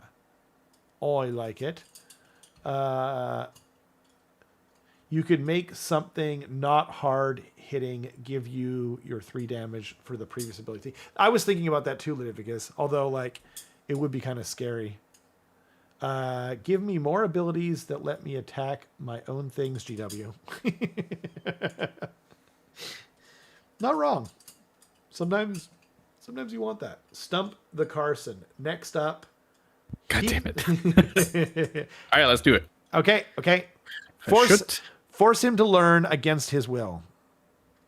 If I recall, Hashut used to have like Where are they? Oh, there they are. Never mind. load bearing dude that gave the retreat in charge or whatever. Okay. And some other stuff. I don't know. So Hashut got new artifacts of power, new accursed devices, which are unique enhancements, and then a demon smith on Infernal Taurus, which is the big metal Taurus thing that isn't Eric. And then This is Eric. anointed sentinels, which are bull centaur things. Okay. Yeah. So a decent amount of stuff here. So starting with the artifacts of power, do you want to read them out? And I'm just going to quickly refresh the existing ones. Sounds good. So, once per battle, your hero phase, Gem of Utorak. If this unit is not a wizard, it has Wizard 2, not 1, until the start of your next turn. If this unit is a wizard, until the start of your next turn, add 1 to this unit's power level, add D3 to the casting roll for this unit. Holy smokes. That is so cool. That is so cool. Number D, Cask of Belittlement. Pick an enemy unit in combat with this unit to be the target. Roll a number of dice equal to your fury level. If this unit charged this turn, add 1 to each roll. For each 3-up, inflict a mortal damage on the unit. Oh my goodness. Wow, that's really cool too. And then Horn of the Bullfather. Pick a visible friendly Hellsmith of Hashut unit to be the target. Then you can pick a visible friendly Hobgrot Vandals unit to be the second target. Remove each target from the battlefield and set them up wholly within 7 inches of the battlefield edge and more than 9 inches from all enemy units. Ooh, man. I like the Gem of Utorak. Like, add 1 These to are their, all really good. Yeah, add 1 to their power level if they're not even a wizard. So, like, or sorry. They get wizard 2 if they're not a wizard, and then add 1 so any wizard becomes wizard 2 and adds D3 to the casting. Oh, it is once per battle. I forgot that. Yeah, but it's like on your go turn, you really need something. Yeah, no, totally. I'm just like, I don't think I said that. So Yeah. I still really like the gem of Utorak. Yeah. And then the cask is also like, it's just solid mortal output. Right. That's not bad at all. Like if you're Fury level 7, if the unit charged, you're dealing on average like 6 mortal wounds to something. Incredible. That's pretty good. I would take that Jeez. any day of the week. Right. And then Horn to the Bullfather. On average, wait. Oh, to your Fury level. Yeah, you're right. Wow, cool. They're all cool. I can see them all. Yeah. I would probably take the cask on like something a little bit chunkier, like the Taurus, General Taurus guy. Yeah.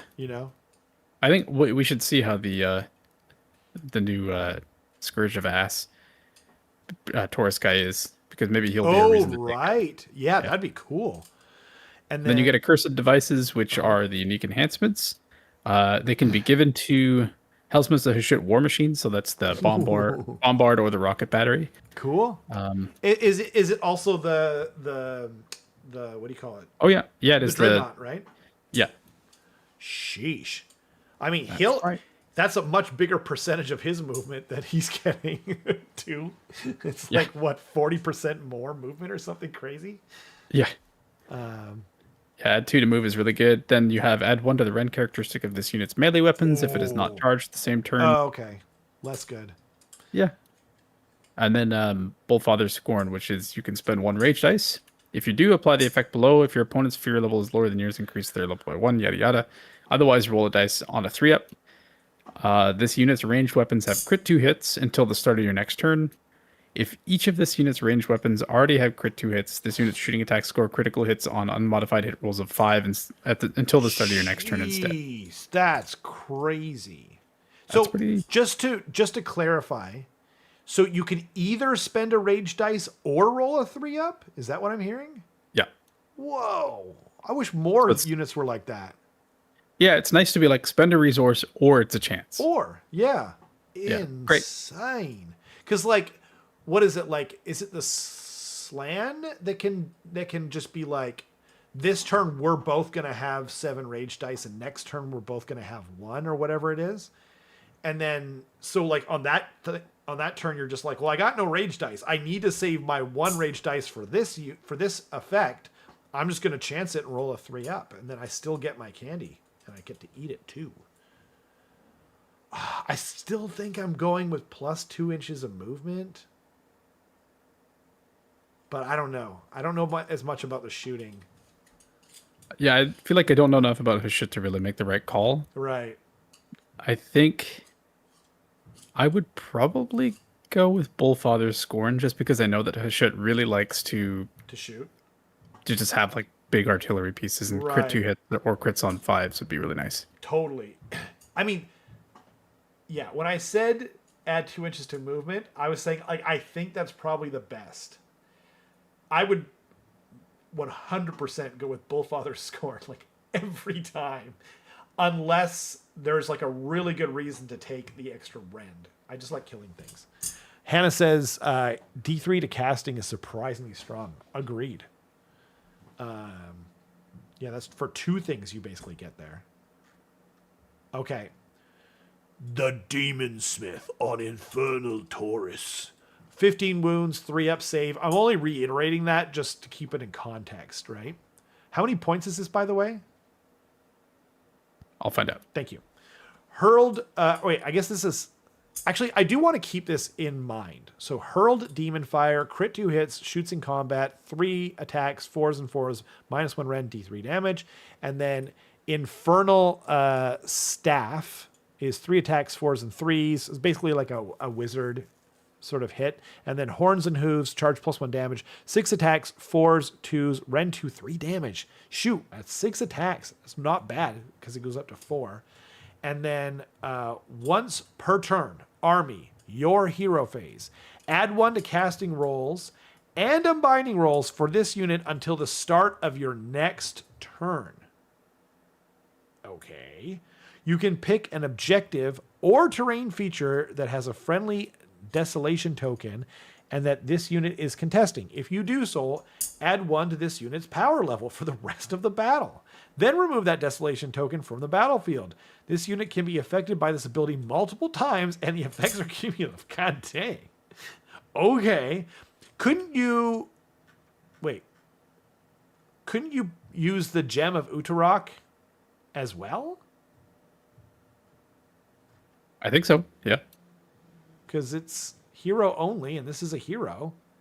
So on your go turn, you're plus D3, plus 1 to cast, and you're plus 1 to your power level, making you a 2 cast wizard that's plus, a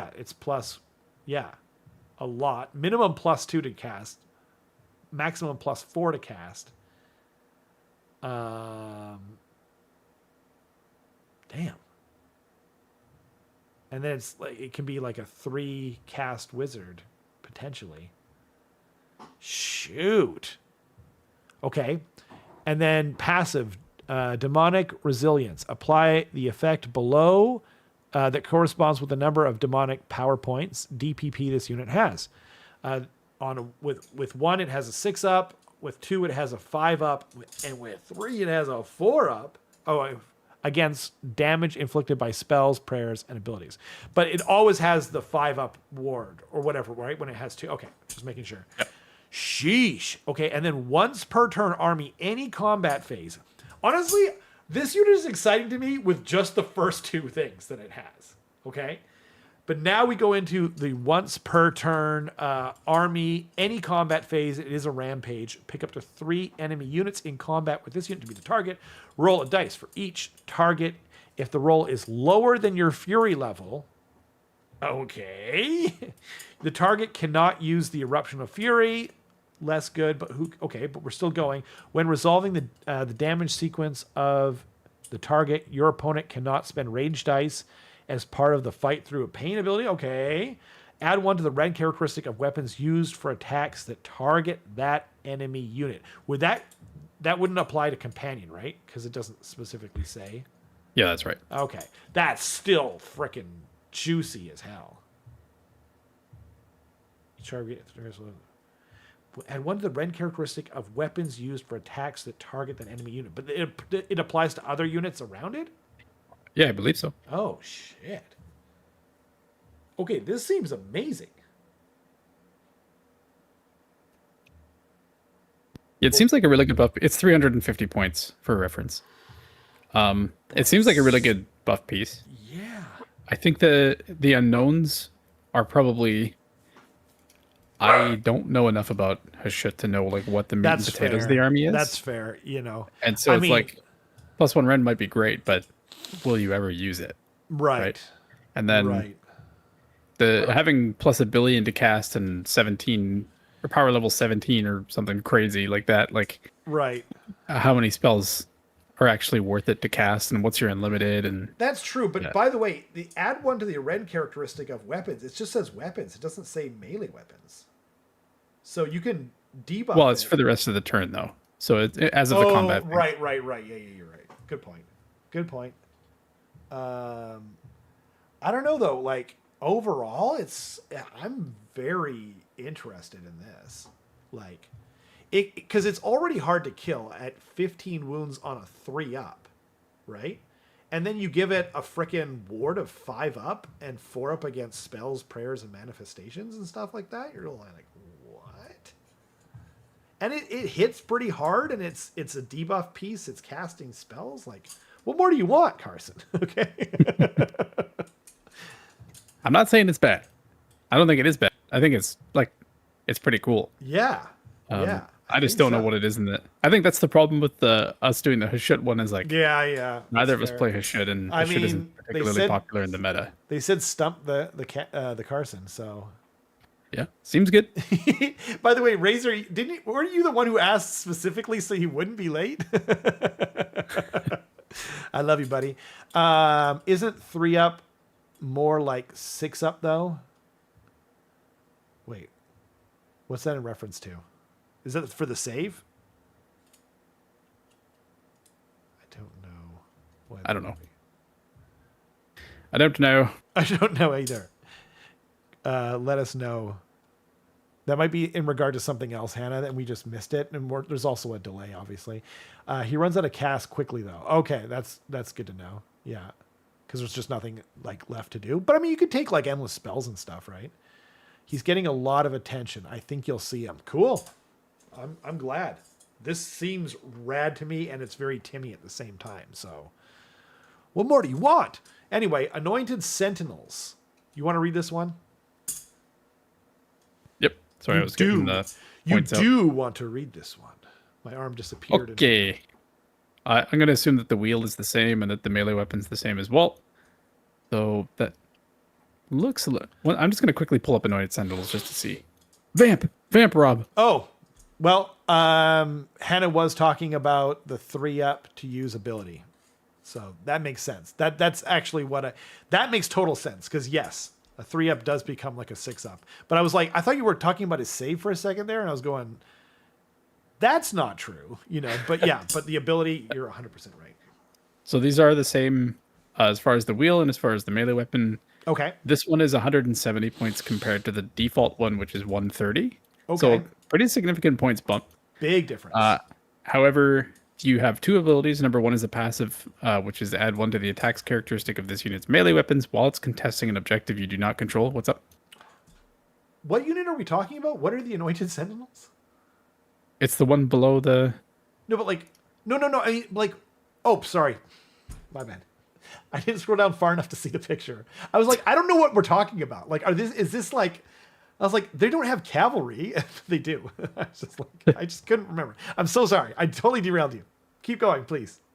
I'll hang my head in shame. It's all good. So, passive, you add 1 to the attacks characteristic of this unit's melee weapons while it's contesting an objective you do not control.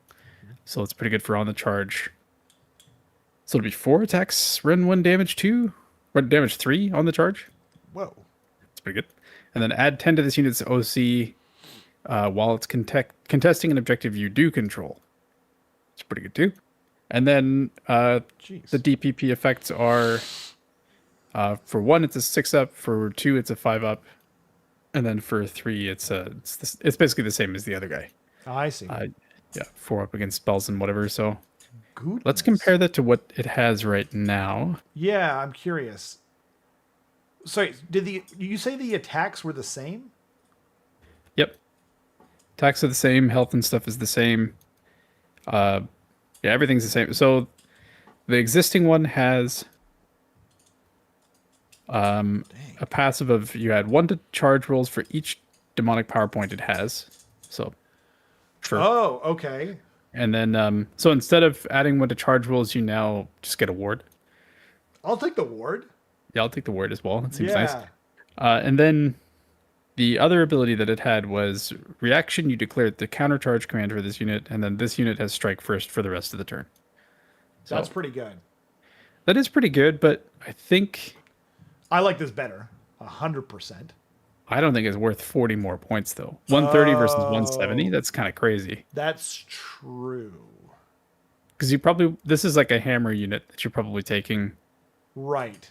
But it also becomes an anvil unit, though, with a 5-up ward. 4-up, 5-up, like, ish, but... Yeah. I think there's much better anvils in the army. 4 wounds each, though. Yeah. It's chunky. You're probably right about that. I think it's probably not quite worth the points, but I think it's interesting. Decent. Right. Yeah, you can't take both. Although they do have the other war scroll. What's the other war scroll that not the regular war scroll for the... I don't even know what they're called. Like, clearly. Bull Centaurs? Bull Centaurs, thank you. So the Bull Centaurs are 190 points for 3. Oh my goodness. But they already have... So they have a similar attack profile where 3s and 3s run 1 damage 2 with charge plus 1 damage. Oh, but shoot. Okay. They're 4 attack space instead of 3 attack space. So they basically get their situational plus 1 attack that you would do on this one. Anyway. Just already. And then they also have crit mortal. Damn. And They have 2 abilities. Okay. So they add 1 to charge rolls for each DPP they have. But they also have, if this unit charged, pick a visible enemy unit within 1 to be the target. Roll a dice for each model in this unit. Add the number of demonic power points this unit has to each roll. For each 6+, inflict 1 mortal damage on the target. So you have like, if you have a unit of 6 of them, and they're at 3 DPP, then... But they're 20 points more than this, though, too. Yeah, they're pretty expensive. That's expensive. So, like, I guess the argument is like, it's like, what can you afford? You need something that's moderately bashy, you go with the regular Anointed Sentinels. If you need something a little bit more bashy, you go with Scourge of Ass Anointed Sentinels. And if you need something that fucks things up, then you go with 190 spared no expense, right? Yeah. Okay. But although these things do have, like, they do have access to the ward. I'm just saying. Yep. You know? Yeah, that's pretty nice. That's pretty cool. Yeah, again, it's like not knowing enough about the context of the rest of the army. I agree. Maybe I suspect this doesn't have a huge slot or like a slot in the army. I feel like What'd you just call me? a slot. Oh, okay. Yeah. I suspect that there's other stuff you want to be doing with Hellsmiths than this. By the way, shout outs to Joe. He's like, and Bull Centenars look way cooler. That is like, Yep. that's someone speaking to directly into my soul. That is the most important thing when you're choosing a war scroll. Cool. Yeah. Well, thanks to Carson for floundering about Hedonites Thank you. of Hashit. Anything else you want him to flounder about or just talk about? Do we want to do one more? Yeah, I'm down for one more. That should probably end it perfectly for your schedule. Yeah. Carbson has a very important date, but I don't know if he can be talked about. If it can be talked about. Date with myself. Can you talk about it? Looking in the mirror and smooching the mirror. I'm talking to the man in the mirror. Like that? Is that what you Yeah. do? Yeah. Are you holding like a drumstick of meat? Yeah, and then I smeared on the mirror Oh, to give myself a little bit of like Gaussian blur. that's the grossest thing I've ever heard in my life. Yeah. Moving right along. Tell us about the Great Vowel Shift, Carson. What does that mean? I don't know what that means. No one knows what that means. Riley, vowel you're shift. out of your mind. We need to know. We're asking about, is there anything else Carson should talk about in the rules of Ass? In the Great Plains of Ass. The Great Vowel Shift was a massive, centuries-long change in the pronunciation of English long vowels that occurred primarily between the 1400s and 1700s. During this time, the tongue positions for stressed long vowels moved higher in the mouth, creating a domino effect that profoundly altered the sound of spoken English. And what's crazy is Carson isn't even reading that. He just knew all that. Yeah. A few notable examples of how vowel sounds shifted. Bite. Prior to the shift, this word was pronounced like beat. Beat. Prior to the shift, this word was pronounced more like the modern bait. And mouse. Before the shift, this sounded like the modern moose. Moose beat.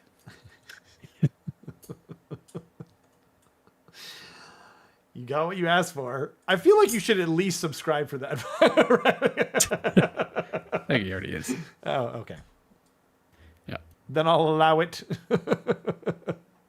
Okay, Carson, tell us about something you know. Cities. Also, you should show off that gorgeous cog fort. He should. Could you send me the picture that you put in the chat on Facebook? Yeah. Because I don't want to. Yeah. Whoops, did I? Okay, no, I didn't. And it's still muted, so hopefully it won't make everyone think that they're getting a notification.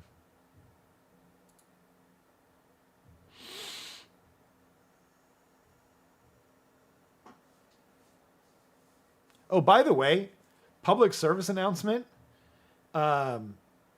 If there's a rules disparage between the PDFs that are on the website and the app, always go with the PDFs. I've seen so many posts about people asking about which one is right. It's always the PDF. The app is notoriously funky and not right.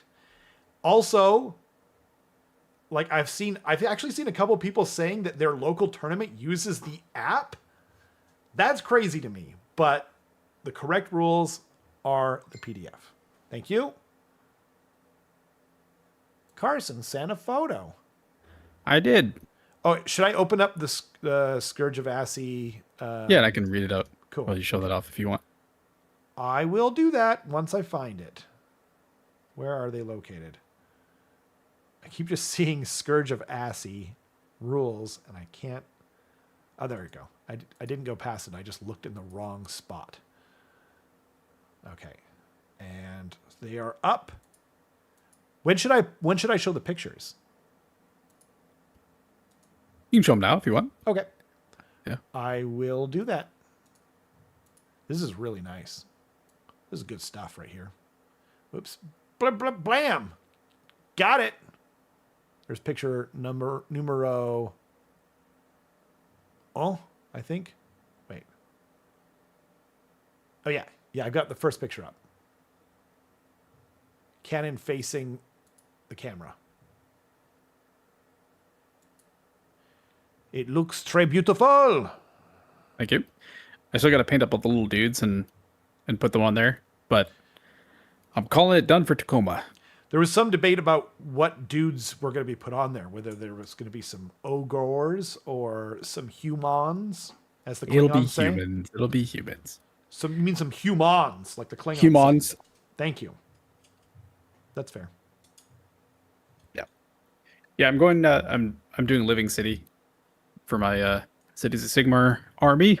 Yep. Already painted up some steel helms, and I painted this to match. I love that I painted the steel helms, and it was like, at the time, 90 points or 80 points or something. Okay.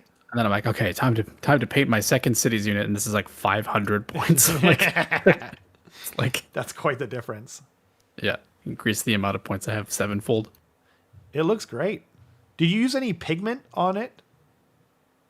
Pigment? Yeah, like raw pigment.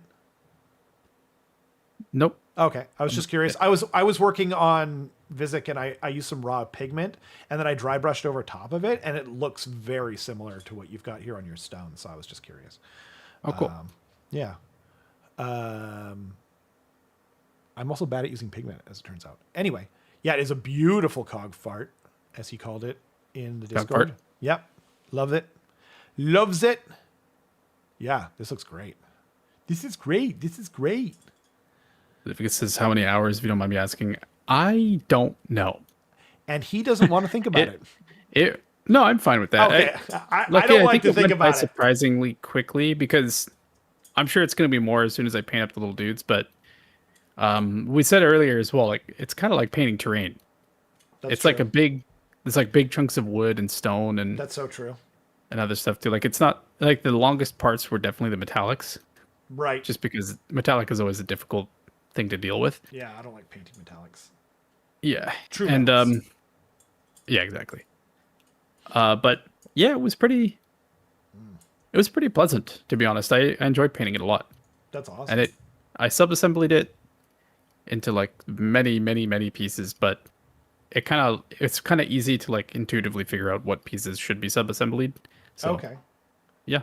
I think cool. That's gorgeous. I like the lanterns in particular. Thank you. And you really took your time with the wood grain. You can see like dry brushing. I didn't actually. Oh, really? That's Crazy. The crazy thing too. Yeah. It's just over time you kind of get, I guess, better and better at like recognizing how much paint should be on your brush when you dry brush certain things. And yeah, so you don't get a smear. Yeah. We've all been there. Wood has always been, I think at this scale, it looks much nicer because I agree. You can kind of like do really big brush strokes and it looks better. But sometimes on a small model where there's like just a little bit of wood, it's like, and you just ruin it. So true. Yeah. Beautiful. Okay, on to some rules. Oh, by the way, what I was saying, like the reason, because like there's someone in my life, I won't say who always asks me whenever they see my paint job, how long did that take you? And I'm just like, I don't want to think about it. so many hours. I don't want to. It's better if I don't now. Anyway, Yep. that's what I was referring to. Joe asks if I'm playing it as the transport of the other one. I'm gonna play it as the shooty one. The cannon. Yeah. Yeah. The rogue engine regiment renown. Because I think it's funny to have 8 iron guts sitting in the middle of the table and be like, "You can't shoot me, ha ha ha ha, stupid, you're stupid," and I'll say that the whole time. Anyway, That won't get old. It'll never. no. Yeah. Every single time I'm gonna move table to table, and every opponent's gonna, and the surrounding people will hear it. It'll be great. And then if you go to the bathroom, like in game 2, you go to the first game guy and you're like, "Remember stupid when you couldn't shoot me?" Yeah. Like, anyway, Idiot. I gotta go to the bathroom. Dumb. Yeah.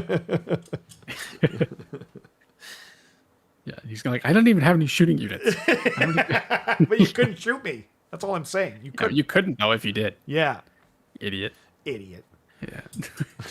God, you're stupid. Okay, so Cities of Sigmar have heroic traits as well as decorations of valor, which are unique enhancements. So heroic traits, they have Pious Veteran, which is the effect. Each time you pick targets while declaring a prayer ability used by a friendly Cities of Sigmar priest, if this unit is eligible to be picked, you can pick an additional target. You can pick it to be an additional target. So neat. Sure. Neat. Then you've got Bristling Attitude, which is opponent declared a charge ability for a visible unit wholly within 12 of this unit. Spend any number of rage dice. If your opponent's fear level is lower than yours, yada, yada, yada, increase it by 1. Then roll X dice where X... What's up? Oh, sorry. Okay, sorry. Keep going. Roll X dice where X is the number of rage dice spent. For each 3-up, subtract 1 from the charge roll. So this is a very long way of saying your opponent charges at you. Yeah. You see what their charge is. Yeah, they that's roll what like I was... a 7 or something. Yeah. And you're like, I'm going to roll 5 rage dice. Whoa. And then for each 3-up, you subtract 1 from the roll. So. And then follow-up question. So you could theoretically up to a maximum of 7? Yep. That's insane. Now, what happens? Can they spend a reroll? Yeah. Okay. So after they you can subtract it. Yeah. Interesting. And then, but this wouldn't apply to that charge. I think it would. But it says 2 sure. from that roll. From that. Oh, maybe from the charge roll, right? So I'm gonna be honest. I don't know. That's right. That's right. Like I'm just I always like forget. I've never seen these rules before, so I'm just asking questions that I want to know. Yeah, that's fair. Wow. Even if it doesn't apply to the second roll, this seems quite strong to me. Yep. It's pretty good. Okay. It's pretty good. And then Cosmopolitan Leader is they kind of brought back one of the old Scourge Garan ones. Okay. Which is pick up to 3 visible friendly non-war machine Sigmarite units wholly within 12. Spend 1 rage dice for each target. If your opponent's fear level is lower than yours, they must increase their fear level to 1 to a maximum, or by 1 to a maximum of 7. Then add 1 to wound rolls for each target's combat attacks until the start of your next turn. So what it previously was pick 3 units on a 3-up, +1 to wound. Okay. Or maybe pick 1 unit. Okay. +1 to that. But now it's just spend rage dice. That's wow. And you get it. That's Yeah. really good. I like that a Yeah. lot. It's nice because humans typically wound on 4s. Mm-hmm. So Right. 4s to 3s is a pretty significant buff. It's pretty nice. They're weak little humans. It makes sense. Yeah. So instead of being on 3s and 4s, you're on 2s and 3s if you all out attack, which is pretty good. Dang. Can't complain about that. And then Decorations of Valor can be given to Cities of Sigmar units that have the champion keyword. Okay. The first one is Twin-Tailed Comet of Honor. While this unit has any champions, add 5 to its OC. Sure. Interesting. Then the Living City Cross. While this unit has any champions, subtract 1 from hit rolls for shooting attacks to target this unit. That's pretty good. It's pretty solid. And then Aqshy Order of Merit. While this unit has any champions, if an enemy unit in combat with this unit uses the Eruption of Fury ability, when resolving attacks as part of that ability on an unmodified hit roll of 6, do not inflict an additional D3 mortal damage on each unit in combat with that unit. I feel like I'm picking Living City Cross out of these ones. You're picking Living City Cross? Yeah. The -1 to hit and shooting feels more generically sorry, useful. sorry. I forgot the name already. Got it. Yeah, I think so too. Yeah. It seems like shooting's going to come back this season. By the way, Bahamut said, I made it into the transport so I can dump rats off and flame stuff. God, I love that sentence. Perfect. Yeah. To be fair, I No notes, magnetized. Bahamut. Yes, that's true. You did. Yeah. Yeah. But I think So they were talking about, like, what are you taking in the tournament Yeah. for Tacoma? Maybe. Yep. Maybe not. Anyway. I like it. I like Then we got a new Zenestra.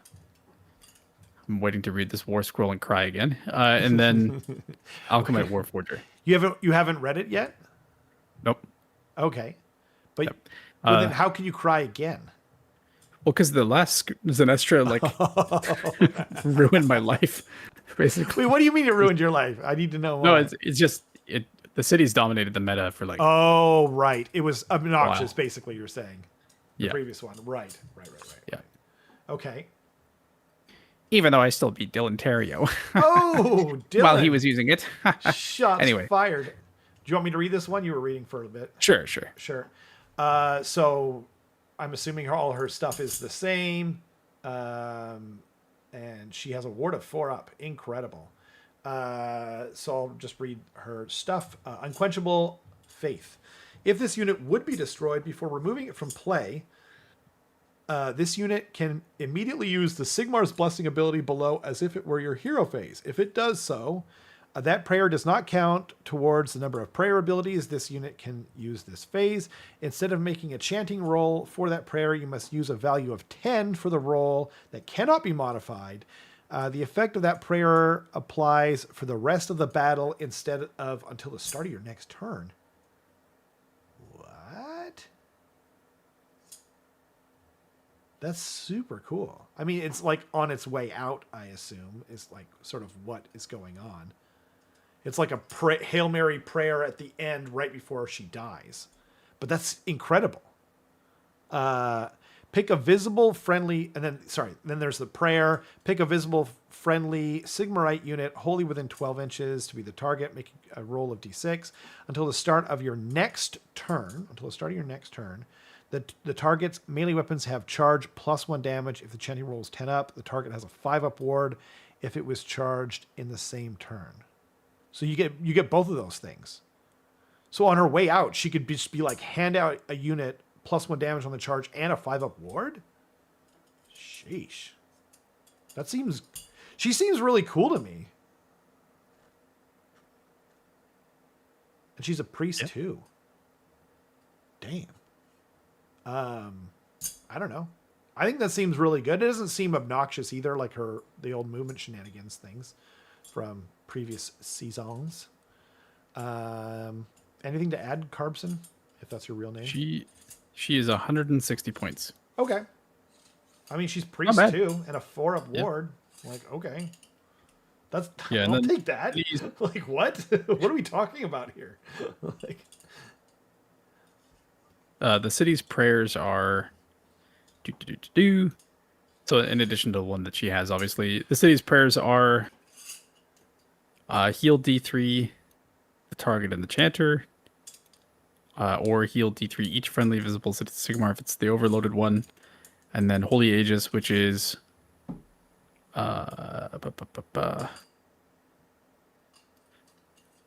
until the start of your next turn, ignore the first damage point that would be allocated to each target in each phase, and then if it's on a 7-up, you can pick a second target. And then Reckoning of Sinners is until the start of your next turn, enemy units have a maximum control score of 1 while they're in combat with any of the targets. So it's kind of interesting. Yeah. Pretty neat. Yeah, I can dig it. Yeah, and if you're looking for a priest, then she seems reasonable to bring for 160 points. That's not much at all. Yeah, totally agree. And yeah, double cast priest, so. Yeah. Oh, I like it a lot. Should I read out the Alchemite Warforger next? Do it. Okay. Once per turn, your hero phase, you can spend 1 rage dice. If you do, apply the effect below. If your opponent's fury level is lower than yours, you must increase blah, blah, blah. Otherwise, roll a dice on a 3-up, apply the following effect. Until the start of your next turn, add 1 to casting rolls for friendly Cities of Sigmar units that are wholly within 6 inches. Buff piece for wizards. I mean, yeah, right? Your dog hated that so much. She's not even barking. She's like growling, I think. she's making goblin noises. Oh, man. Anyway, the non Scourge of Ass Alchemite Warforger gives crit mortals on a 3-up, so I'm taking that instead of this. Like, yeah. Wow. Yeah. How the mighty have fallen. That seems bad. Okay.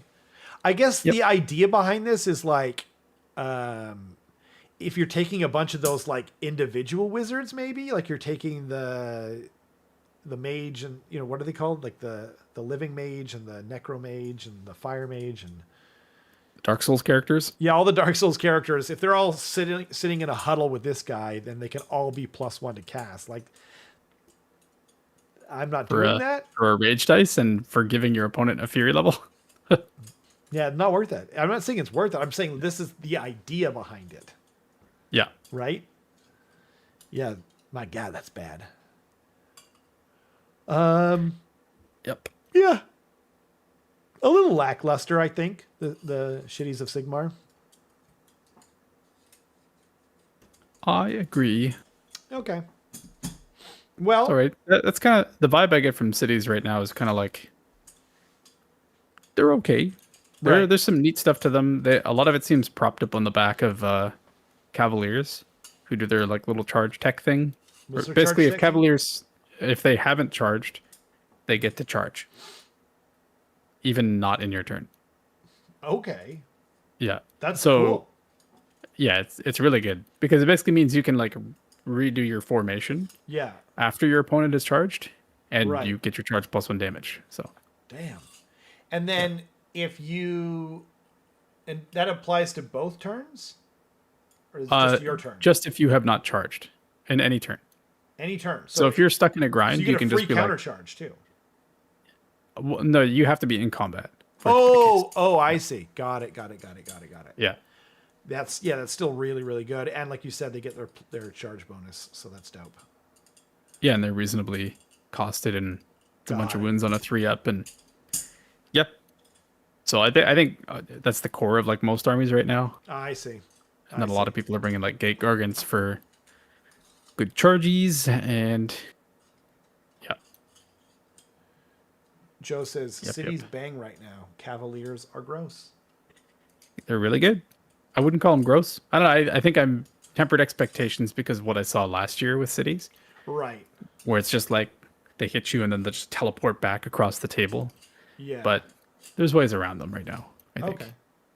And I think there's other armies too that are just as, if not more problematic, like Daughters. But yeah. Yeah, I think a lot of people expected Daughters to get kind of nerfed this season, and they didn't. Nope. So, good luck with all that. Yeah. All your tournament players. Yeah, awesome. Well, I hope you guys were entertained by the MOAR, by beautiful Ghengis Mom. And yeah, anything? Don't think so. If you're coming to Tacoma, I'll see you there. Awesome. Yeah. Thanks to everyone for hanging out, and we'll see you guys next time. Bye-bye.